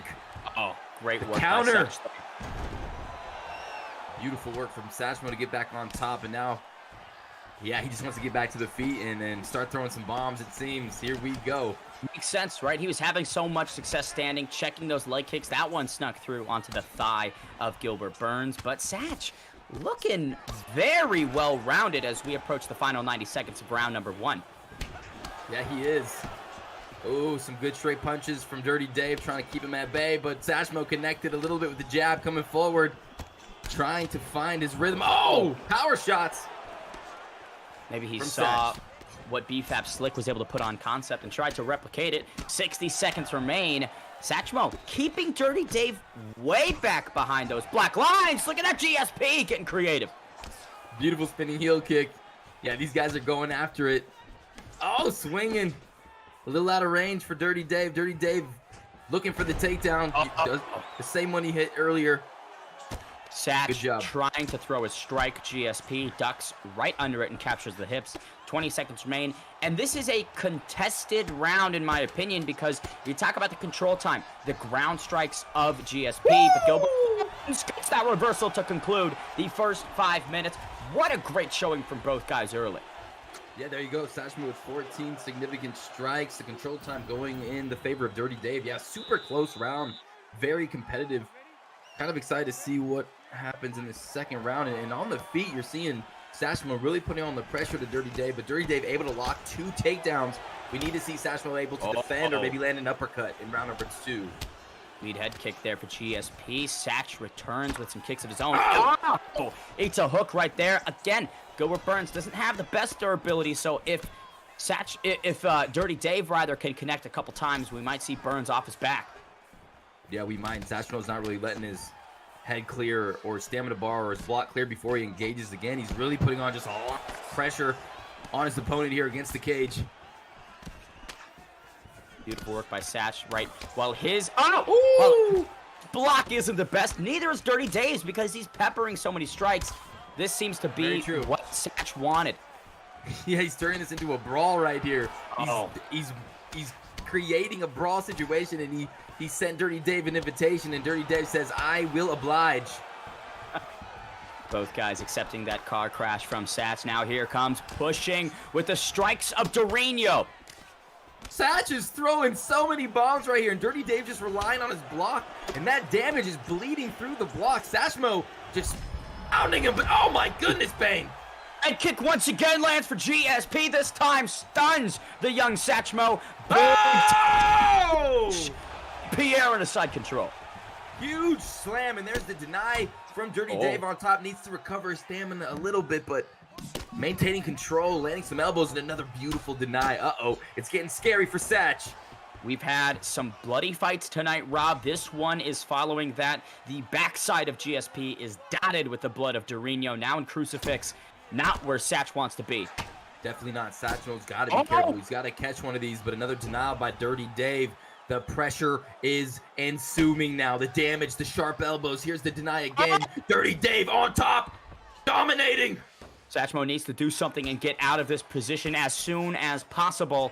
Dirty Dave, a monster in these grappling scenarios. Great work by Satch there. 90 seconds remain in round number 2. And gets denied on the way up. Dirty Dave showing his ground game prowess here. Looks like he's going to either posture up or go for the back. No, he's going to roll him over and maintain that back control position and possibly choke him out here, Bane. It would be a feather in the cap of Dirty Dave to choke out somebody like Satchmo, especially with Gilbert Burns. Right there, Dirty Dave not able to get it. 40 seconds remain in this second round. Yeah, so actually you can't choke him out in that position, but I think the arm bar is there. The top mount is there. An illegal choke would not be good. But there's the get-up denial from Satchmo. I mean, excuse me, Dirty Dave. Man, Bane. Dirty Dave is looking phenomenal here.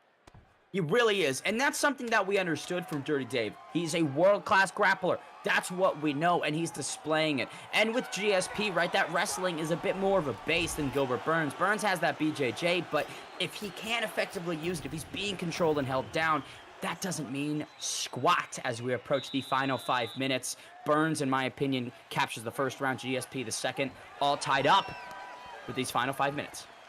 Yeah, the damage, you can see it. The head health on Satchmo is not looking too good, but at the beginning of round number 2, he did a lot of damage with his own significant strikes. So we'll see round number 3. He's got to be perfect.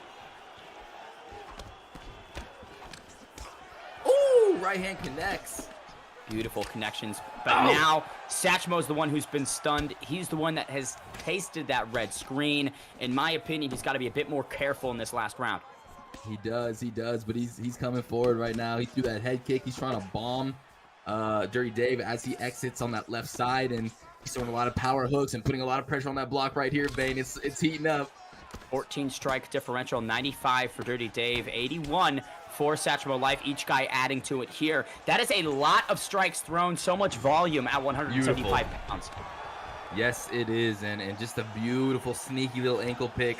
Bfap, built for ankle picks, doing what they are known for, and this is a position where he can get up. Nice deny on the left side there, Bane, and this could spell trouble for Dirty Dave, and Satchmo right back to his feet. In my opinion, Satch has a lot of pressure on the shoulders of that young competitor. Again, if Dirty Dave wins, that's it for the series. For the Diddy Boxing members, they'll go 0-2 rather. Oh! An ill-advised knee, and he gets connected on by Dirty Dave. The detonation, the GSP power finding its home. Oh! Not down there for GSP. Satchmo! Bang! What a takedown from Rush St. Pierre. That was massive for Bfap Dirty Dave. Just a seamless flow from striking to picking him up to dumping him on the ground. Dirty Dave just on fire here in round number 3. 1 minute 44 seconds left. Ladies and gentlemen, it looks like Satchmo's going to be in a lot of trouble. Good denial on that left side. Wow. Dirty is cooking. We have seen one big comeback already tonight. Satchmo Life unsure if he can replicate that type of success. Big posture up here for St. Pierre. We've seen so many finishes in round number 3 with barely any time left, Bane, in this position here. And finally, ooh, a little scoot rollout, but still on top is Dirty Dave. Satch trying to get that rolling knee bar potentially. Not there. Here goes GSP to the back. This might be all sealed and dealed for Dirty Dave. Could be. Satchmo gets that denial. Oh, here comes the arm bar. That's going to kill probably the rest of the clock. But right now, this is a real submission. He has a real chance of getting this. Look at the bar filling up. He's maintaining control here, Bane. Brings that leg over. Gilbert Burns needs to be careful. Don't believe that Satch will get tapped, but he definitely will not win here tonight. Bfap Dirty Dave and Bfap Slick close this chapter of their 4th season inside the ESFL. What a sweep of the DB members. Concept had a good showing, was winning until the upset happened. Satchmo Life, great striking, but the success was not necessarily consistent. Dirty Dave gets that decision. Yes, sir. Let's see. 30-27 should be Slick, or excuse me, Dirty Dave. Should be Dirty Dave. And yeah, wow, what a performance. You know, DB are actually coming to fight. You can tell they're well trained. These are some close matchups. But yeah, BFAP just too good, too clutch. 2-0 BFAP winning the series. Bfap gets it. George St. Pierre 5 for 6 on takedowns, 8 minutes, I believe, or 6 minutes of control time. The significant striking numbers were in Satchmo's, corner, but again, he was throwing power, but there wasn't a lot of calculation behind it, especially in that 3rd round where he did need to stay a bit more composed and patient. He overextended, got caught, got dropped, and controlled for the remainder of that round. Bfap gets it done tonight, but we will see Jakey and Noggin go at it, down at 135 pounds. Noggin, the final member of DB, looks to potentially snag a win for the team. He hails from Norway, an in-and-out pressure boxer with elite footwork and is explosive inside the pocket. And with Sean O'Malley, you've got that finishing power in every appendage. Rob, what can you tell us about Bfap Jakey? Bfap Jakey is a veteran of the game, and he is a very talented player. And this man is going to have his hands full tonight. Noggin from Norway, you know, he's got to really use that in-and-out pressure because BFAP is part of that no-stamp game. He puts heavy pressure on his opponent, and he gets comfortable, and he is a very fast starter. Looks like it could be a potential sweep unless Noggin, who is teammates with Satchmo and Concept, who fought valiantly in the 2 earlier fights. We are going to see a lot here. The fighter selections are looking maybe like we're going to see Sugar, Sean O'Malley versus Peter Yan. I can't wait to see that in real life. Be a fun matchup, of course, goes down at UFC 280 in Abu Dhabi. Here it is, right here, right now. Noggin has an existing win over Jakey. Jakey, Piotr, no mercy, Jan. He's got that just crisp boxing and a lot of power for that weight class. If he is subscribed to that no-stam gang philosophy with that heavy pressure, this is a tall task for O'Malley, who, again, might have some durability issues, Rob. Yeah, he definitely could, especially against Piotr Yan, who is throwing devastating power at you at all times. You got to watch out for that calf, you know. Marlon Vera could, you know, break it at any time, and it's going to look pretty good here. Let's see. I will say O'Malley has some significant length on Piotr Yan, so he could circle out, keep Bfap Jakey at range. And now, oh, look at the speed of O'Malley.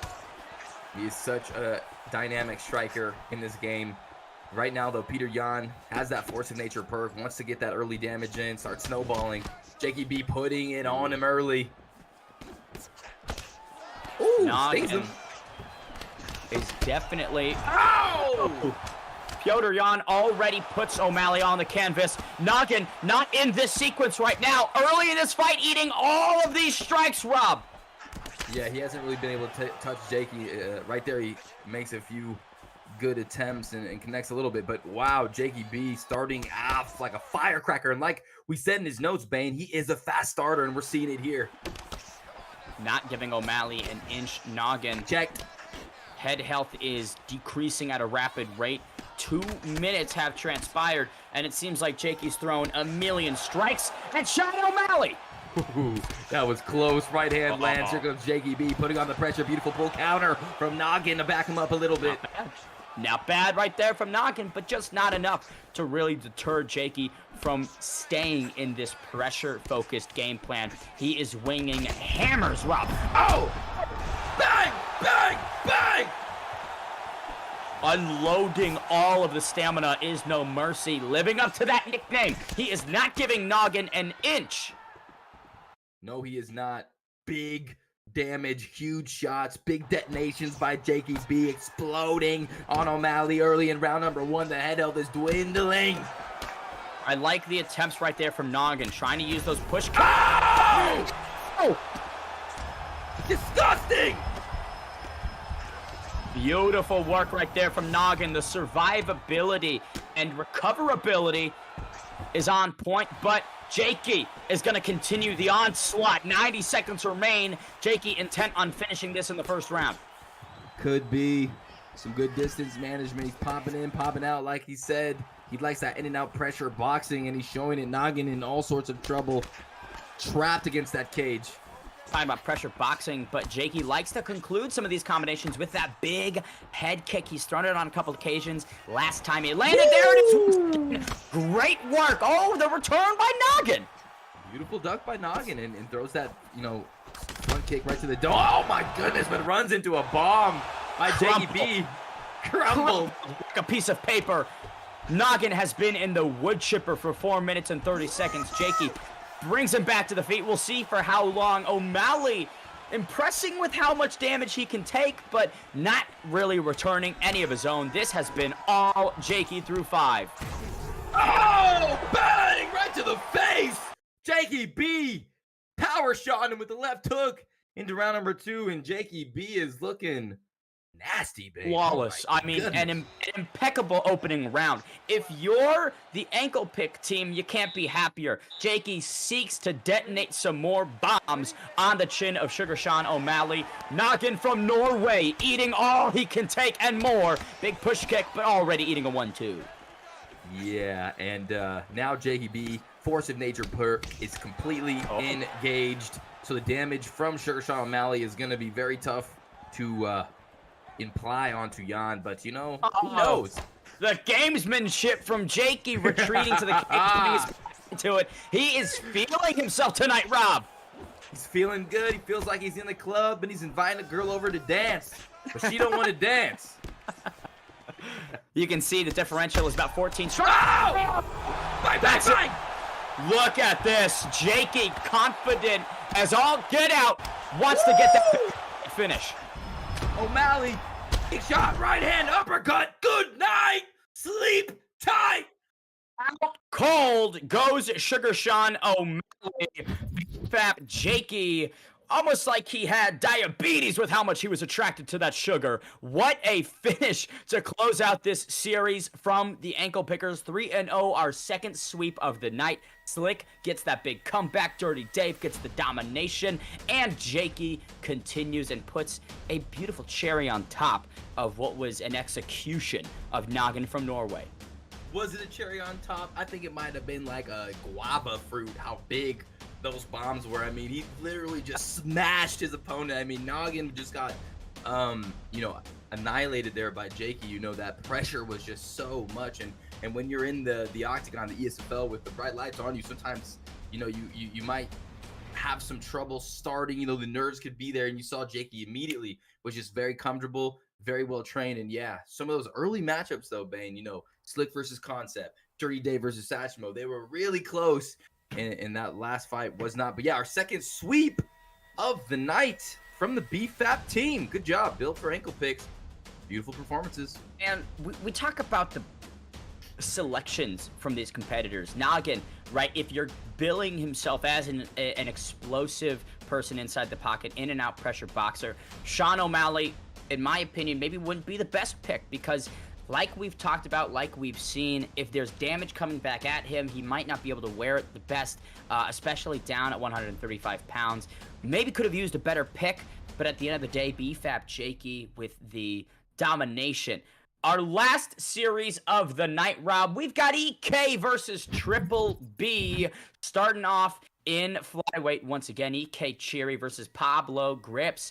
Each guy was a competitor at ESFL Live. For EK Cherry, this is his first ESFL stream fight. Welcome to the big show. You've got a big test in front of you. Pablo Grips, longtime veteran. Rob, what can you tell us about these two combatants? Yeah, you know, both of these guys, well, let's talk about the camps first. You know, EK, the Elite Key. Fight screen's up. Let's take a peek at this real quick. Let's talk about the camps. We got the Bang Bang Bullies on the left, EK Cherry, EK Capalot, EK Scarface. And then on the right there, you've got Pablo Grips, Yurta, and Zach. And now this is a very evenly matched series here, babe, because EK, the Elite Kings, a legendary, historic camp. They've been around for so long. They bring so much talent, so much good ground game striking. I mean, they're the real deal. But Pablo Grips, I met this kid at In-N-Out Burger, and I was starstruck. He was sitting there. He was eating his burger, getting his protein in, and I was like, what's up? He was with Suave Jamie, and this guy is the real deal. EK Cherry, though, you know, with teammates like King Capalot, who won last week, I believe. They already have a win. They've got some points. They're playing with house money. B3 has a big challenge ahead of them, Bane. I hope Pablo Grips gave you an autograph inside that In-N-Out Burger. He is opting to go with Brandon the Assassin, Baby Moreno. EK Cherry comes back with Mighty Mouse, Demetrius Johnson. Yeah, here we go. Big moment here for Pablo Grips. He's got a lot of experience, but he is fighting EK Cherry, who also is absolutely an animal on the sticks. Pablo, a very good striker, and right now opening up with Brandon Moreno. Oh, beautiful work right there early from both gentlemen. You can see the pocket. They are no strangers to it. Moreno wanted to go downstairs. Demetrius Johnson staying upstairs a bit more. Dang, look at the fluidity of the combinations from Pablo here, just igniting on Cherry, but Cherry pushing through it, just landing some bombs of his own, Bane. EK's gone through a lot of different evolutions this year, I would say, in terms of the members of their camp, the complexion of their team. EK Cheery, unless I'm mistaken, more of a newer name on it. He hails from Mexico. Pablo Grips represents America.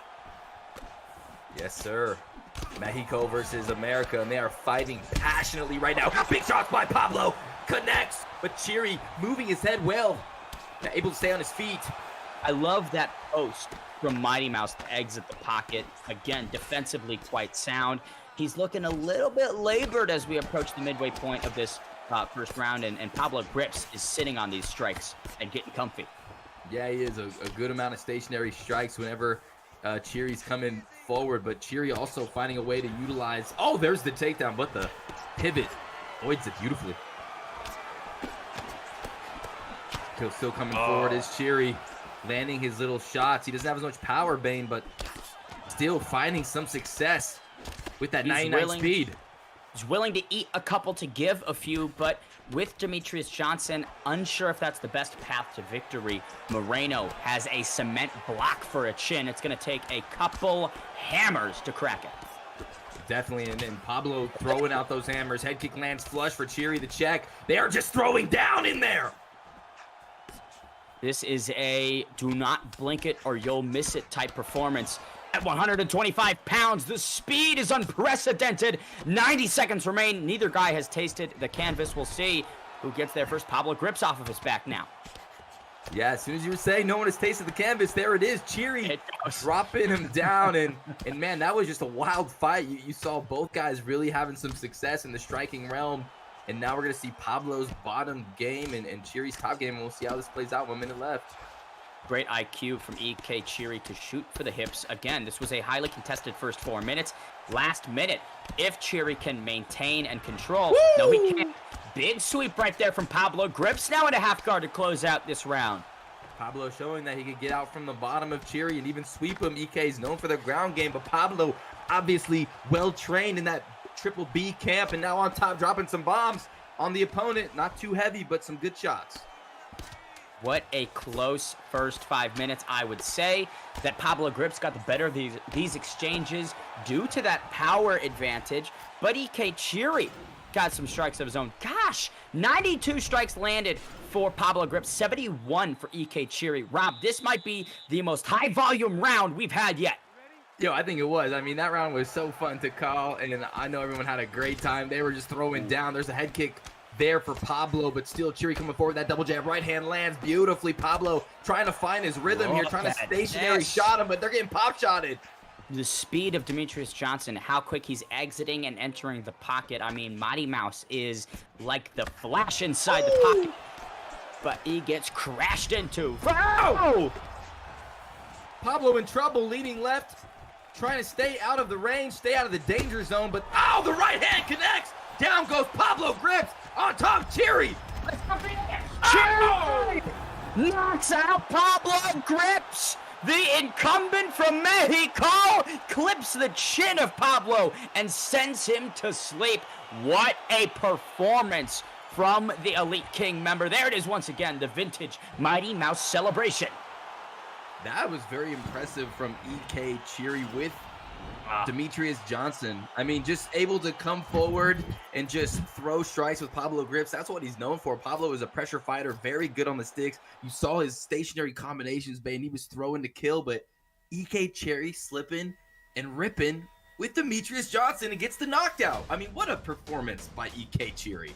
Truly, and a tough first 5 minutes for him, right? He did feel like he was maybe on the opposite end of the power equation, and quickly in round number 2, blistering speed, getting in that pocket and just clipping the chin of Pablo Grips. I wish we could have seen that knockdown because it seemed as if Pablo was going with that cross and Demetrius Johnson just found the tip of that chin and puts him down. Grips had no idea where he was, trying to defend those ground and pound follow-up strikes, but simply could not. The final series of the day kicks off with an EK win. Now we are heading up to 170 pounds. Rob, this is a great matchup because for the first time we're seeing Kamaru Usman on the King Kapalot side. Yerda opts for the new champion, Leon Rocky Edwards. What do you know about these two combatants? I know a lot. You know, I saw King Capalot fight in his debut in his last event, and he looked very impressive. High fight IQ, very well rounded out there, but he's facing a guy in Yurda from Scotland. This guy's an ESFL vet. He's got elite striking. He trains with elite competitors. I mean, Pablo Grips and Zach as his teammates. B3 standout. Yurda is going to be a big test for King Capalot. And Yurda has a lot of pressure on his back here, Ben, because he needs a win to even out this series. King Capalot similarly has some pressure. He's got the existing win, the successful debut last week. Now he meets one of the most accredited competitors inside the EFL, the lone Scotsman on the card, Yurda. No small task. This is a tough, tall challenge for the new ESFL member, King Capalot. We'll see if he can stay undefeated. The Nigerian Nightmare, Kamaru Usman, takes on Leon Rocky Edwards at 170 pounds. If the Scotsman Yurda cannot beat EK King Capalot, I believe that's all said and done for their camp tonight. You ready? Fight! Here we go. Fight time. Intimate experience as we open round number 1. Usman in the green trunks, Leon Edwards in the championship shorts, the black with gold trim. My power cord was ripped from my computer, but we're back just in time here. I'm getting too excited for this matchup. My hands are flailing. This B3.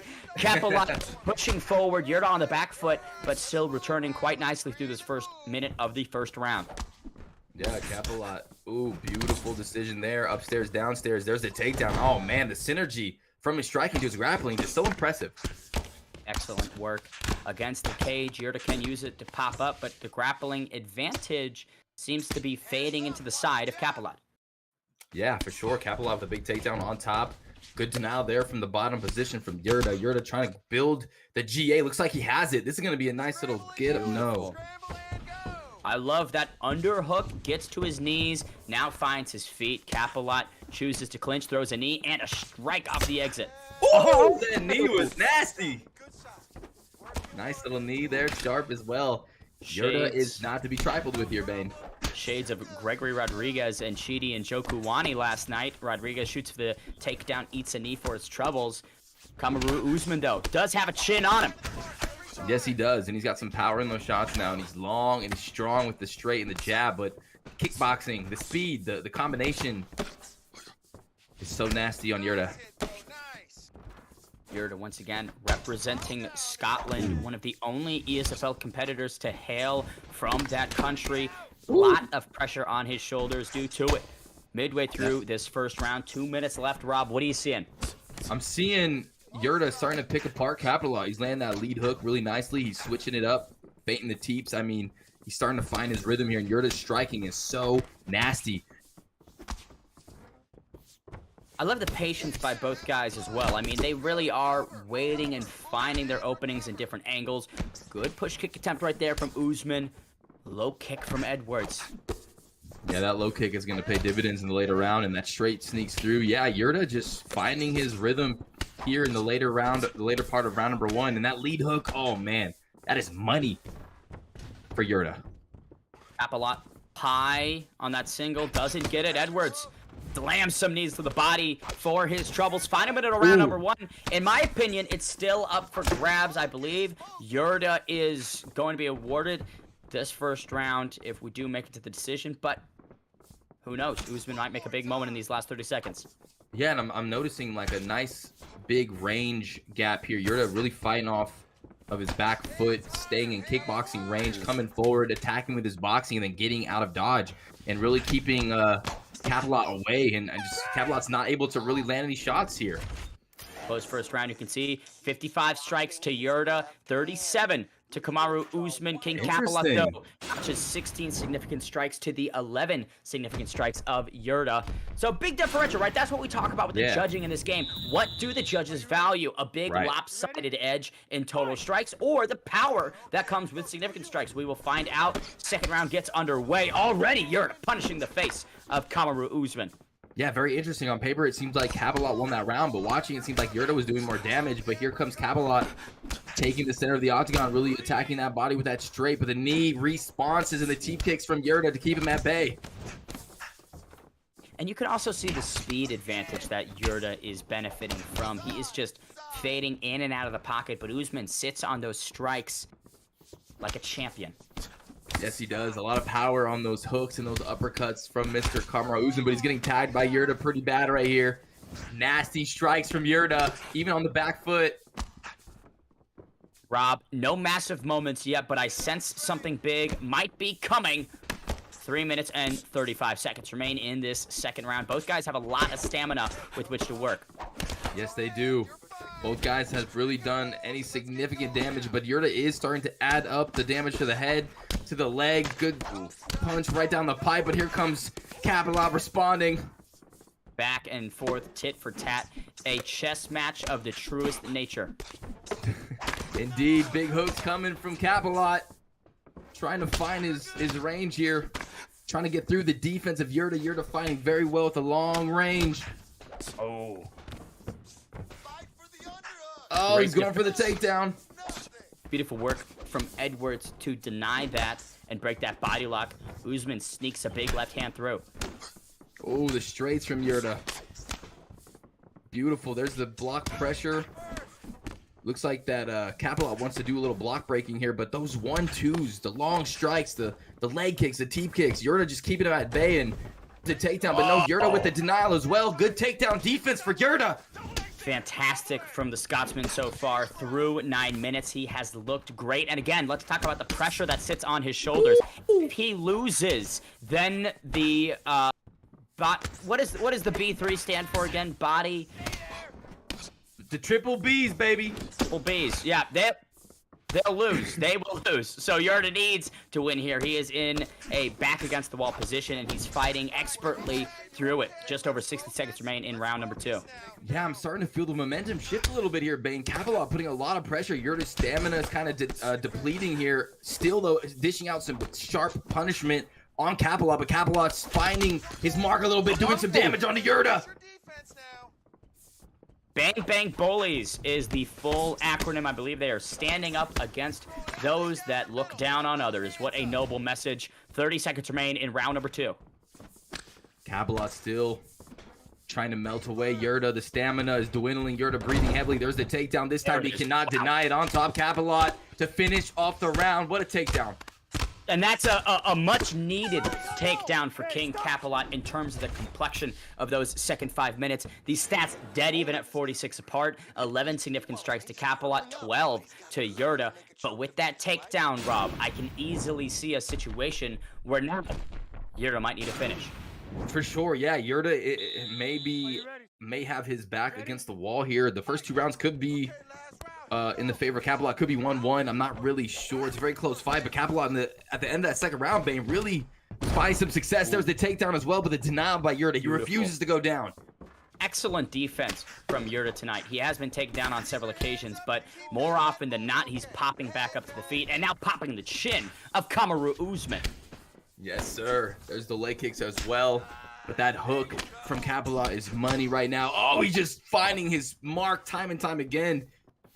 The nose of Edwards has been busted open. Takedown percentage for Usman sits at 25%. But when he gets it down, he's done a good job of maintaining that position, and it's expert timing. It's always near the end of the rounds in which King Kapalot secures that takedown. That leaves a good impression in the minds of the judges. Definitely, and look at the head health on Kapalot right now. If he eats something hard, it's going to be really tough to come back from, but right now looks like he's going to go for that side control position and gets it. Good job by Kapalot on top and in control. Yurda needs to get out of this position as soon as possible. Sitting in this only gives King Kapalot a potentially larger lead. 3 minutes remain in this one. 3 minutes left. Yeah, Bane. Time is ticking, and Kapalot sitting with almost a full stamina pull while Yurda is breathing heavy. There's the posture up. More damage, and on top, Usman is just a beast. These punches are going to hurt. It's not looking good for Kapalot, or for Leon Edwards, a.k.a. Yurda. And talk about a very impressive performance from a guy who has not been in the ESFL that long. Again, King Kapalot's debut was just a week ago, or several, and now he is taking on one of the guys with the most experience in the league and controlling him. 2 minutes remain in this fight, and Yurda is seemingly out of options. Yeah, Cavalot proving today that he is a dangerous fighter. I mean, Yurda is such a legend in this game, and Cavalot, as he swims right over to that side control position, just controlling him for the remainder of this round, solidifying himself and EK the win. And this is great stuff. This is going to be the series right now, unless Yurda can do something magical to get back into this fight. Submission attempt looking to burn off some time is King Cavalot. Again, high fight IQ right there with that move. We can see if Yurda obviously... Uh-oh. Oh. Lets it go. Now Yurda on top. Is he going to get up to his feet? He's got to be careful. Usman regains half guard. Yurda hopping away with that right hand. 30 seconds remain. If I'm Yurda, I take it back to the feet as soon as possible. Yeah, so I would agree with you. 30 seconds left. Looks like he's utilizing some feints out there. And it looks like he's just going to maintain top control here. Maybe he thinks he won the first 2 rounds. 10 seconds. We go to the judges' scorecards.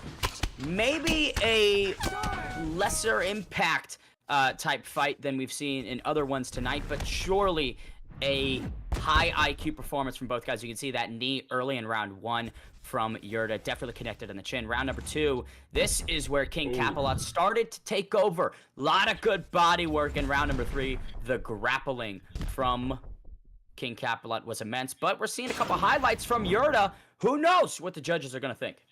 Yeah, I thought that first round and second round, Yurda did a good job, but let's see what the judges have to say here. Score this contest 29-28. 29-28. By unanimous decision, Kamaru Usman, EK Camelot.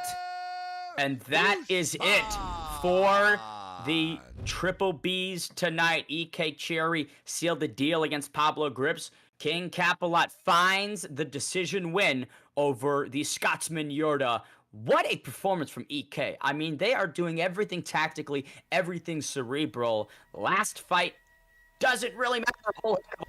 It's a clean sweep so far for the EK members, but Scarface and Zach last 2 out. But Rob, let's reflect on these first 2 fights in the series. Cherry and Cavalot, great showings each. Yeah, you know, both EK Cherry and EK King Cavalot had Pablo Grips and Yurda, 2 dynamic, devastating strikers. Both come forward, have very sweet, creative combinations, and they were able to get through those early rounds, drain the gas tank, and then find moments where they could take their opponent down, change up the timing, change up the momentum, do some damage, and then also put some pressure of their own and do their own damage with their striking. So, I mean, these guys are proving they can face a little adversity. They can face these high-level strikers, and they can come out on top. You know, EK has always been a very dangerous camp, but they're showing they're still some of the best players out there. EK still one of the best camps out there. Another win for EK this season. And now we have this final fight, EK Scarface versus B3 Zach, for our final fight of the night. And it's going to be a good one. Last one goes down between 2 Americans. Zach is Bang Bang's coach. We all know, we all love Bang Bang. This is the mastermind behind him.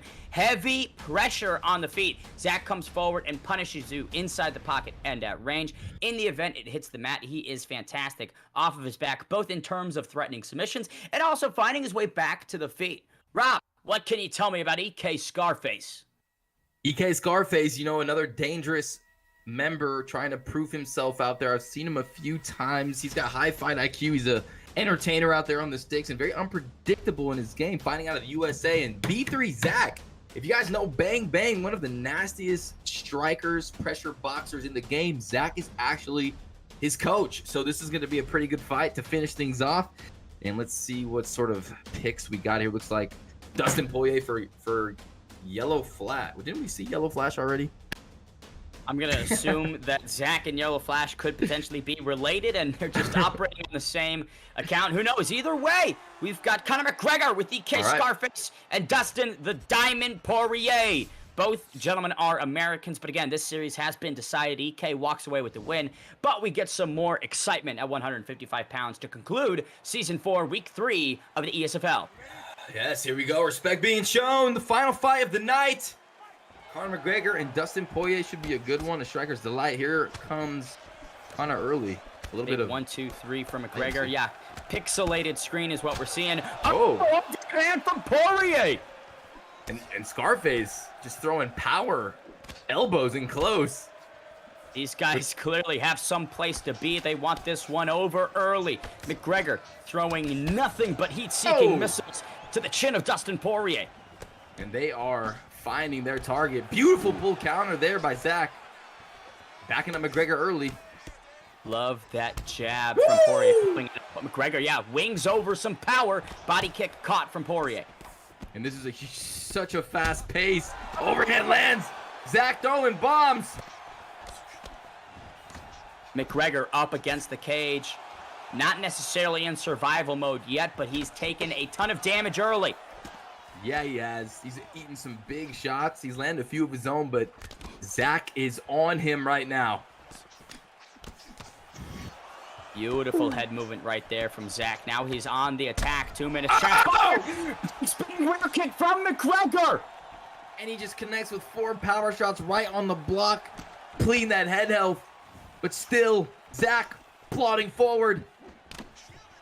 Is it getting hot in here, or is it just Bruce Lee, Rob? We approach the midway point of round number 1.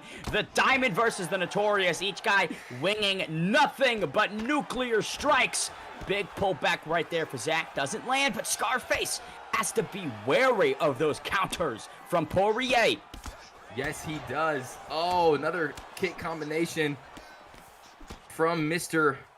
EK Scarface, and these two are colliding in the middle here. Bane both defending themselves pretty well, but you're just waiting for one of these to detonate on the face or the body and do some nasty damage. Seems like a domino situation. Whenever one falls, that seems to be when it will conclude. And there are no stakes necessarily in this matchup, right? At least in terms of this week. Down the line might be important, but they're just having fun, it seems, tonight. Yeah, if they get a sweep, who knows? That could give them the point value they need at the end of the season. Nice little straight there from Scarface. But, you know, just having that sweep, bragging rights, there's a little bit on the line here. And if Zach could get this win and beat EK, that's probably pretty cool. Explosive first round seems to have cooled off just a little bit. Still big connections, but not the volume that we saw earlier in this matchup. Definitely not. They're starting to slow down a little bit. The pace was incredibly high early. 30 seconds left. Beautiful pull counter just out of range of Scarface's melon. Scarface now being cognizant of that power from Poirier. Oh! That overhand right from Zach is just devastating. He's landed it a couple of times, and Scarface has landed as well. But here it is again. That overhand right is a bomb. Immense strength from Dustin in that position. When he sits on those strikes, especially when he's moving forward, it is a treat to watch. Scarface got to be cognizant of it. Second round gets underway. These guys are just standing and trading. Yeah, they are. Scarface is lunging forward with some power shots, but here's Zach putting him against the cage in the clinch. Maybe he'll land some knees. No, jumping on the back. Uh-oh, we're going for a ride. Yeehaw! A little bit of jiu-jitsu now from the black belt in Poirier. Great work from McGregor. Grabs that seatbelt grip and rides over. Now full guard for Poirier. Goes to that rubber guard here, Rob. Yeah, good stuff from the bottom. You got to watch out against the Dustin Poirier. He's got some moves there. Connor trying to slip out of the way. Poirier doing well. Big posture up here for Poirier. Once again, that first round was contested largely on the feet. Smart decision to take it to the mat. Very smart, yeah, on top. Well, not smart for Scarface because he got transitioned on, but, you know, Zach definitely second round on top with Dustin Poirier against Conor McGregor. Doing damage, this is where you want to be. 3 minutes remain in this second round. McGregor gets that full guard, but posture up from Poirier once again. He is just punishing the body. I love the commitment downstairs with that right hand. Yeah, he's devastating that body, and the stamina is being slurped. Like some slurp juice from Scarface here, and he's gassing out. He's not feeling too well. Good work from Poirier. Gets in that half guard. Now posture up once again. What a dominating performance so far in this second round from B3 Zach. Yeah, Zach's doing well. Nice little denial. He's going to use that to go right into full mount. Postured up. These could be some big shots here. Good defense, though, from the bottom. Beautiful defensive aids. All but one strike, I believe. Zach wary of that get-up attempt. Now postures up for a second time in full mount. Oh! Zach! Oh! Bang, bang, bang! It looked as if Scarface was going to be able to wear some of those strikes for a bit longer time, but the power of Poirier, Bang Bang's coach, gets it done tonight, avoids the third sweep of the evening. B3 Zach pounds out Conor McGregor.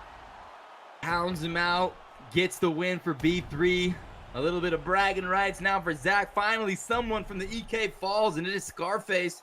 Zach, Bang Bang's coach, beautiful performance. You know, he got taken down by Scarface, and he was able to reverse the position, get to a dominant position, and drop the hammers, Bane. What a damn fight. What a damn event. I had a good time. Hope you guys did as well. Let's take a look at the standings before we leave and check out who is where. I don't And have where- them up on me, Rob. Let me know what they look They're like. coming up. Beautiful. Kingsman go 2-0 on the evening. You can see that the FSD gets the win in a fantastic performance. Clean sweep from them. Bfap also gets that clean sweep. And to conclude it, EK finds that win over B3 2-1. Everybody came out and gave a great performance. Satchmo Life, big shout out to him for making that one fun with Gilbert Burns. Rob, what did you make of this event overall? Yeah, just always so exciting, you know, to see these teams kind of formulate and they push out their fighters, and the matchups are always very exciting. And another thing is we had a lot of finishes, late round finishes in that full mount position. We're seeing a bunch of those, and there's the standings right there. You're seeing the Flow State Dons number 1, 2-0, Elite Kings number 2, 2-0. It's like a three-way tie between the Flow State Dons, the Elite Kings, the Kingsmen. Then you got the Bang Bang Bullies 1-1. Tied with the Built for Ankle Picks 1-1 as well. And then 6, 7, and 8, you got Vex 0-2, Lethal Weapons 0-2, and Dirty Boxing 0-2. As our season is underway, there are your standings for the teams here, Bane. A lot of pressure on those teams in the bottom end of those ranks to turn these performances around and find some W's as this season progresses. This third week, though, I have to say, quite entertaining. What an enjoyable evening it was with you, Rob. And to all the people watching back home, thank you for tuning in, and we look forward to seeing you in the next one. Yes, sir. See you guys later. Hope you enjoyed.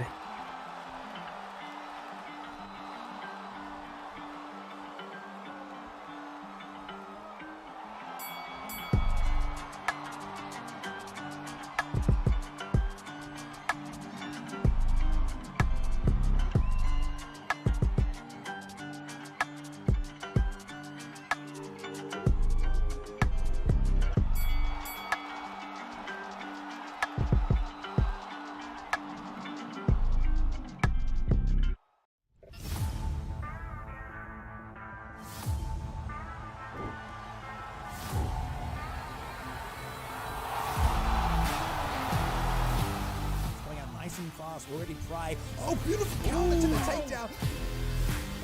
Thank you for joining us tonight. The disadvantage was Zayef, but then he... Waiting too much on Trixie. Nice shooting, good turning.